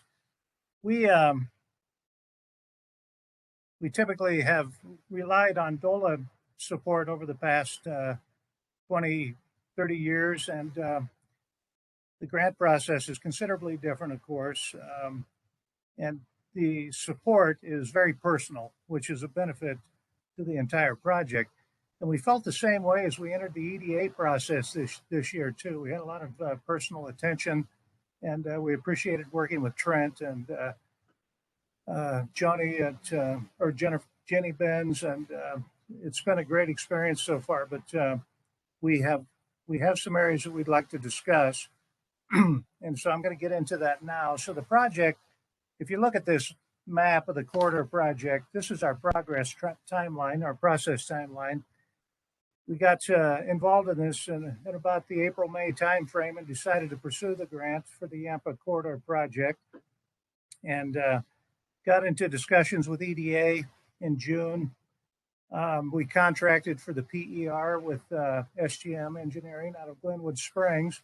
We tried not to make sure that we didn't disqualify some key opportunities for different engineering companies that we might want to solicit later. So we didn't involve them early on in the process. So August 5th, we went through a preliminary application review with Trent Thompson, and we decided to remove 2 of the 4 components that we had in the program. Frankly, the corridor project was probably bigger and more complex than we anticipated. There was some private landowner issues that got in the way on those 2 parts of the project. So we extracted those out of the process. We kept moving forward. After we did that, we had to redo the preliminary engineering report to accommodate those changes. We reviewed it again on August 24th, and we submitted the application on September 2nd. We were asked for some additional supporting supplemental material on September 24th. And I'll tell you, the biggest hurdle that we faced, I think, in this grant process was the beneficiary and the economic descriptions that were required, trying to determine what the benefit to labor would be, direct employment, indirect employment, and how that was going to be impacted as a result of this project, which businesses would be most impacted through the primary beneficiaries of the project and how they would be impacted and to what degree. And so that was a challenging part of the process for us. October 14th, after we submitted the supplementals, we still had some holes, and the grant application was denied through the EAA process, but it wasn't dead. EDA stepped up and tried to help us find a path forward here through the ACC, the Coal Communities process, and we transitioned over to that. The project now is about 2.3 million. We're asking for a 1.8 million grant, and we ended up further modifying the process by removing the architectural and engineering piece of the grant, and then later on we also extracted the in-kind portion. That's another interesting piece. In-kind, by the time you figure out how to define it and determine how the rates are established and what's going to be acceptable, and then of course you'll have to demonstrate and prove how that's during the construction phase, how you utilize that. That's a substantial undertaking unto itself, and so we removed in-kind, we removed A&E, and at this point we decided to take on the architectural engineering through the city, and we were working through other funding partners during that process. And so we put together some funding opportunities, and DOLA was, of course, a big factor in that, in order to fund the architectural engineering piece. So by now we're at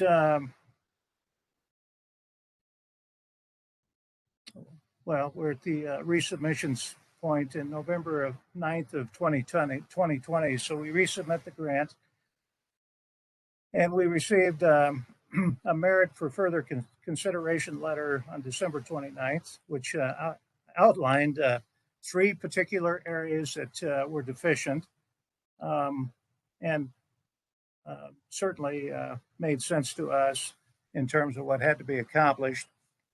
So that by the time we negotiated that piece of it, we pushed the project out to the end of the fiscal year in 2021, which we're getting close to now. But along the way, we determined that with the additional funding, we would hire another engineering company that specialized in this kind of thing and help us get through that phase, as well as the key pieces, which were the consultations and permitting with Army Corps of Engineers and U.S. Fish and Wildlife. And I'm not sure CPW was actually involved in that piece at this point.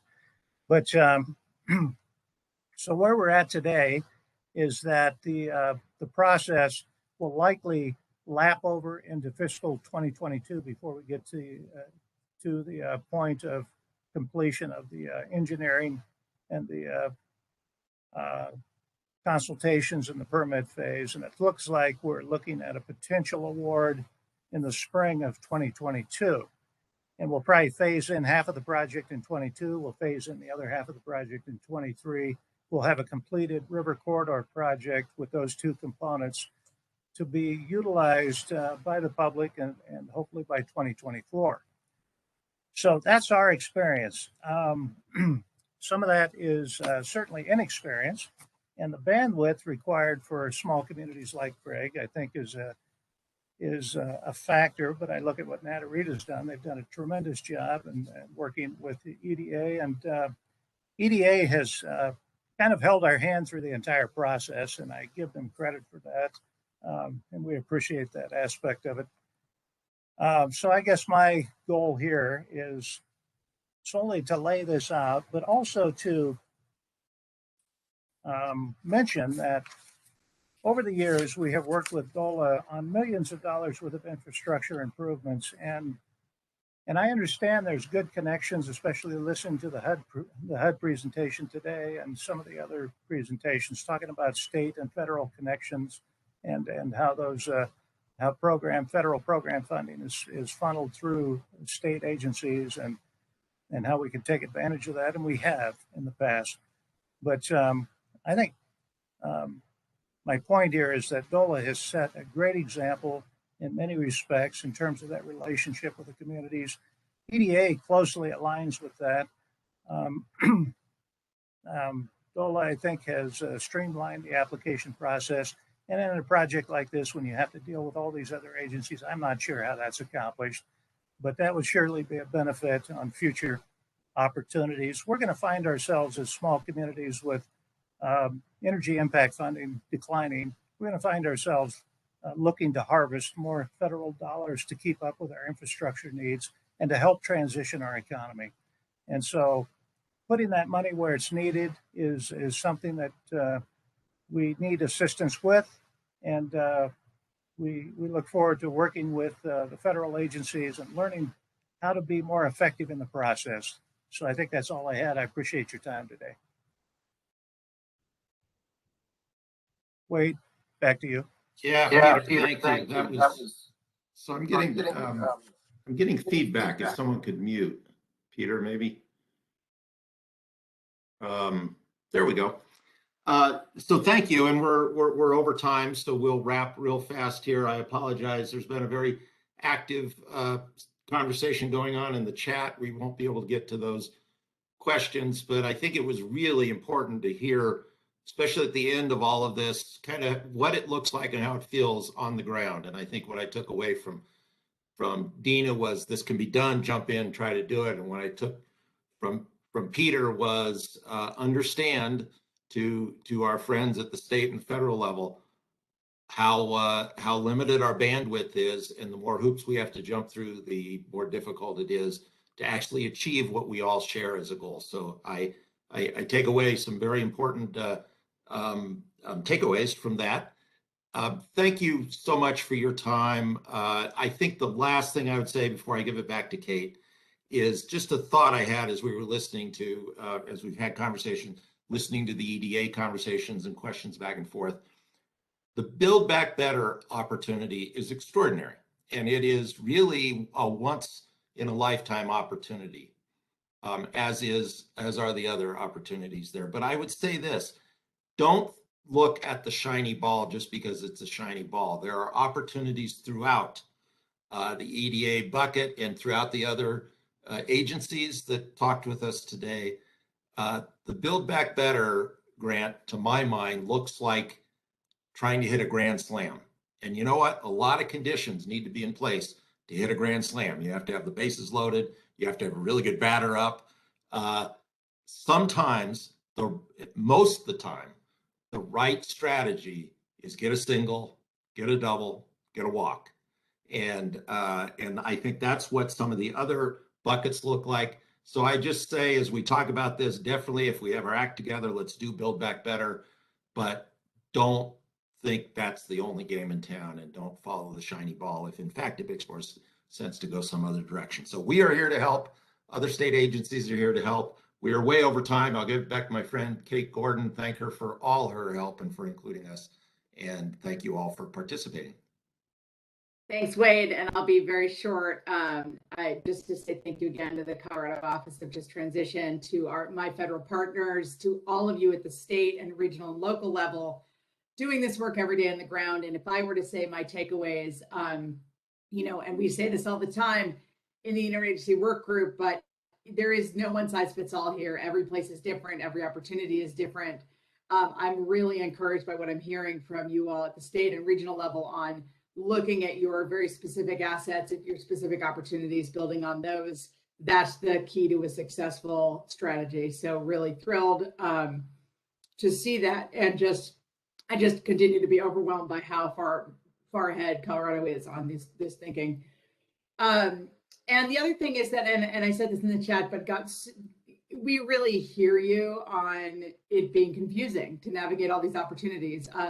One of the goals of the interagency work group is actually better integration of federal resources, both at the top level of better integrating our own funding, but also at the better providing access to that funding at the local and regional level. We are very serious in this administration about that and working across multiple agencies on that issue. And I put out a call in the chat for this, but I'm serious.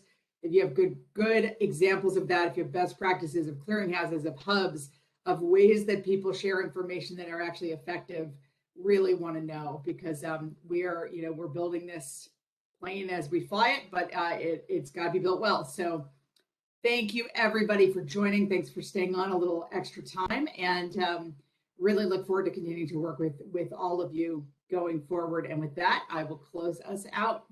Thanks so much.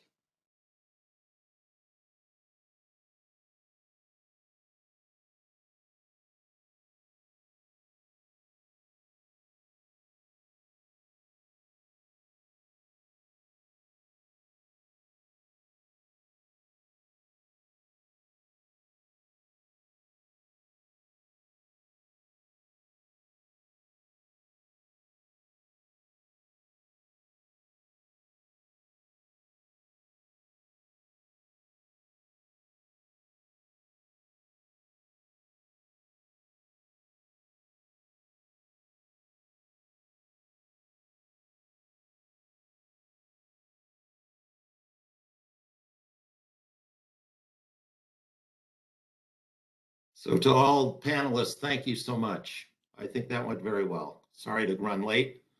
Thank you all for your presentations, and I'm sure we will be in touch. Okay, Wade, what are we doing now? I'm going to go have some lunch. Do you have the your connection for this afternoon? I do. It starts at 1 o'clock, right? Yeah, just show up there. 10 till. Yeah, you probably want to be on at 10 till if are you one of the moderators? Apparently on like 3 different ones. Yeah. Yeah. Well, thank you. So, be nice to people, keep it moving, be there when it starts. So maybe 10 till. Be nice. Come on. Be nice. I think they all can still hear us actually. So. Okay. Be nice. All right. I'll be there. All right. Thank you, my friend. You bet, brother.